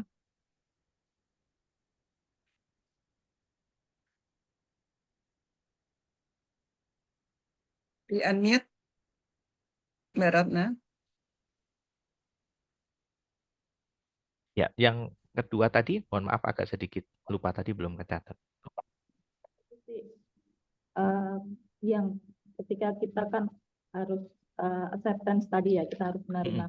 Tapi yang sering terjadi itu penerimaannya itu hanya di lisan aja itu loh, jadinya enggak sampai benar-benar kita benar-benar sudah legowo menerima itu belum sampai situ. Jadi gimana sih biar benar-benar bisa legowo untuk menerima semua keadaan yang terjadi dalam hidup kita gitu. Oke, baik. Soalnya Jadi, kalau lisan aja itu endingnya tuh malah membuat masalah baru, jadinya tuh malah numpuk gitu. Ternyata kita belum benar-benar menerima, tapi malah dipendam gitu. oke, nah Baik, terima kasih Mbak Nah. Saya jawab secara singkat, nanti jika belum puas nanti bisa langsung WA secara pribadi dengan saya ya. Nah, kalau situasi ini sebenarnya sangat manusiawi sekali, bukan hanya Mbak Nah yang mengalami situasi itu. Banyak orang, bahkan itu bukan hanya bab masalah penerimaan saja, bab masalah dendam itu juga banyak sekali orang yang seperti ini. Jadi secara mulut, lisan dia sudah memaafkan, tapi kemudian secara internalnya dia itu tidak, belum gitu kan. Secara diri kita bisa menerima, tapi ternyata di dalam diri kita itu sebenarnya kita nggak menerima begitu. Nah, apa sebenarnya langkah yang harus kita lakukan supaya kita itu betul-betul bisa dari dalam diri kita tuh menerima. Nah, sebenarnya yang harus dilakukan pertama adalah ya pahami diri kita, komunikasi diri kita, karena itu bicara tentang komunikasi internal diri kita dengan diri kita sendiri. Begitu. Maka ketika kita pahami diri kita sendiri, oh ini aku belum menerima, maka kita akan berusaha ya, apa sih yang menyebabkan saya belum menerima dia? Kita akan menanyakan sesuatu itu kepada diri kita. Semakin banyak pertanyaan gitu ya. Akhirnya kemudian kita akan mulai menemukan penyadaran bahwa oh ternyata itu di luar kendali saya. Nah, kata kuncinya ada di sini ini terkait dengan jawaban saya yang pertama tadi. Kalau memang itu sudah di luar kendali, berarti ya sudah. Aku mau ngapain lagi gitu loh. Selain aku menerima, sama seperti tadi, ayah NPD, ibu yang kritikus begitu kan. Emang mereka bisa kita ubah dalam sekian waktu? Enggak bisa. Maka ketika kita sudah menyadari, kita sudah petakan bahwa itu di luar kendali kita, ya sudah, kita sadarkan diri kita bahwa ya kita terima gitu loh. Di poin pertama kita nggak ada pilihan lain selain kita terima. Tapi menerimanya ini harus menerima yang aktif. Balik lagi saya ulang ya. Jadi menerima aktif itu ya berusaha. Orang nerima itu nggak nerima yang, "Ya, pokoknya aku terima itu seperti itu saja kok. Pokoknya seperti itu ya seperti itu." Ya nggak demikian. Kita harus berusaha untuk apa? Ya untuk kemudian memperbaiki. Jika secara komunikasi bisa diperbaiki, ya diperbaiki. Jika secara feeling kita bisa diperbaiki, maka diperbaiki. Itu di poin pertama. Gitu ya. Jadi bagaimana internal kita itu betul-betul dikomunikasikan dengan baik, kita memahami kemudian mana yang di luar kendali dan mana yang ada di dalam kendali kita, itu yang pertama. Kemudian yang kedua adalah jangan paksa diri kita untuk apa? Aku harus nerima. Itu nanti akan kena lagi yang apa the emotional suffering loop tadi. Itu nanti akan kena trap itu tadi, kena the happiness trap lagi. Jadi aku harus nerima. Jadi kita kan memaksa. Karena kita nggak paham diri kita bahwa oh ternyata aku tuh nerima hanya di mulut saja. Maka kemudian kita paksa aku pokoknya harus nerima gitu, paksa. Maka ketika kita memaksa diri kita untuk menerima, dampaknya apa? Dampaknya adalah pertanyaan, kok aku kayaknya gagal nggak bisa nerima. Akhirnya kita cemas, kita merasa stres, kita merasa depresi, balik lagi seperti itu terus. Dan dampaknya itu nanti akan menyebabkan secara emosional kita menjadi terganggu dan kita tidak nyaman. Jadi jangan paksa untuk menerima, Mbak. Gitu ya. Kemudian yang ketiga apa? Lah terus kalau kita tidak memaksa diri kita untuk menerima, bagaimana saya benar-benar menerima? Menerima itu butuh waktu loh. Jadi menerima itu bukan seperti kita membuat mie instan yang waktunya secepat-cepatnya hanya 3 menit selesai begitu ya. Penerimaan itu butuh proses yang panjang walaupun setiap orang beda-beda. Bahkan ada dalam proses penerimaan itu kita kayak ada denial dulu nggak apa ya nggak percaya ini terjadi pada diri saya. Kenapa ini kemudian harus saya yang dipilih begitu. Jadi memang ya kita harus sadari bahwa proses waktu itu ada. Maka kita harus balik lagi dalam apa konsep latte tadi ya yang kemudian saya sebutkan itu kan ala saya. Jadi latte tadi itu kan di poin poin kedua tadi ya. Poin kedua adalah bagaimana kemudian kita itu mensyukuri lebih fokusnya kepada prosesnya bukan hasilnya gitu loh. Jadi ketika kita prosesnya, kita menikmati lama-lama, apa kita akan bisa kemudian mendapatkan hasil sesuai dengan yang kita usahakan. Maka dengan berjalannya waktu itu, Mbak Ratna akan apa kemudian? Akan kemudian menemukan makna di setiap kejadiannya. Dan semakin lama, luka yang dirasakan tadi, itu kemudian mulai bisa diterima, itu menjadi bagian dari hidup saya. Akhirnya apa yang terjadi? Diterima dengan lapang dada. Justru malah nanti di momen yang tepat, di waktu yang tepat, kita bisa bersyukur. Alhamdulillah kejadian itu terjadi.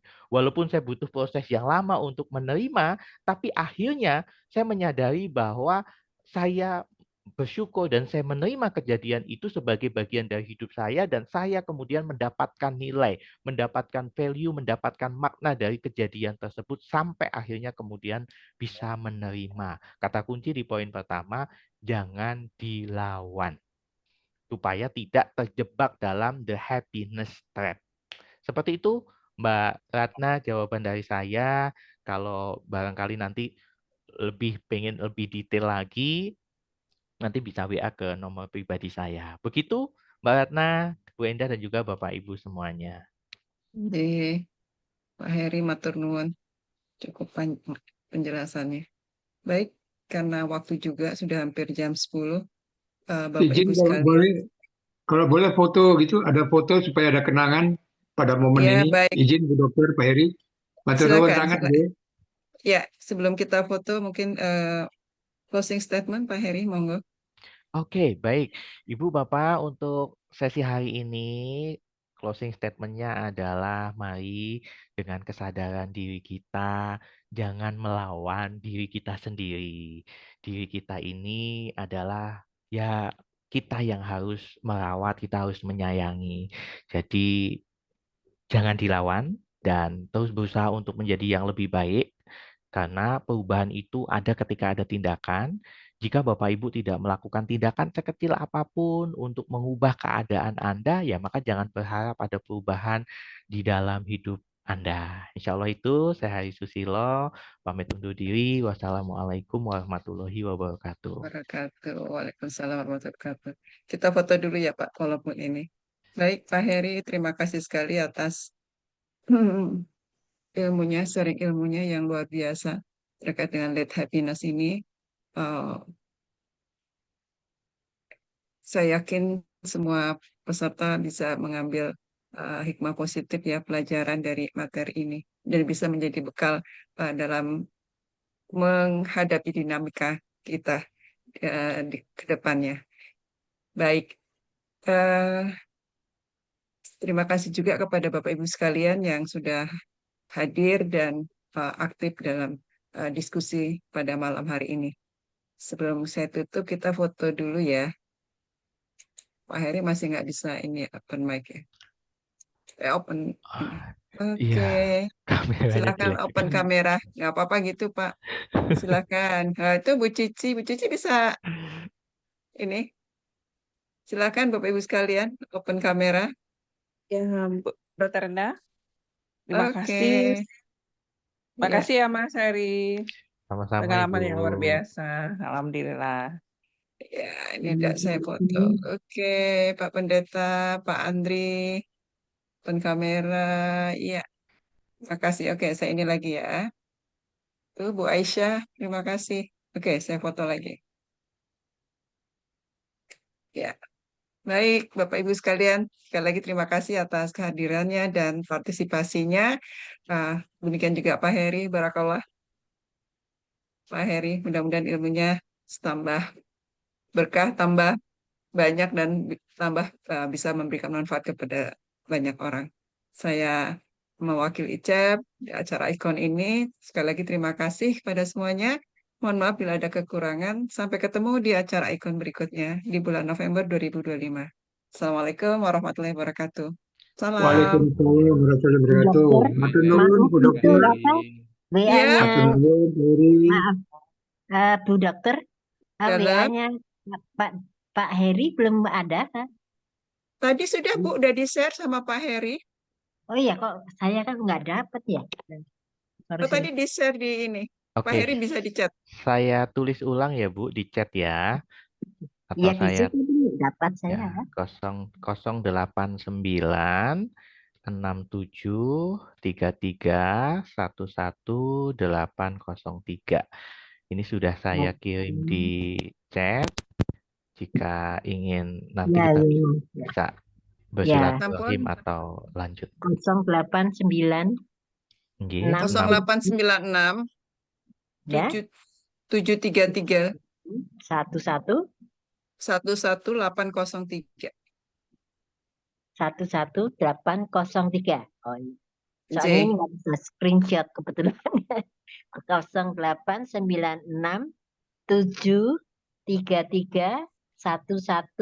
089673311803, Bu.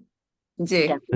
Nggih, Ya. betul. Leres, Terima kasih leres Bu banyak, Retno. Mbak Nida. J, Dokter silakan nanti yang Heri. Ya, ini ada dengan Pak ya. Heri ya. Terima Sekali lagi kasih terima banyak. kasih. Selamat Ya, malam. Dokter Assalamualaikum. Heri. Waalaikumsalam warahmatullahi wabarakatuh. Bu Ya, Dokter, Pak izin Heri. saya tutup ya. Ya. Ya.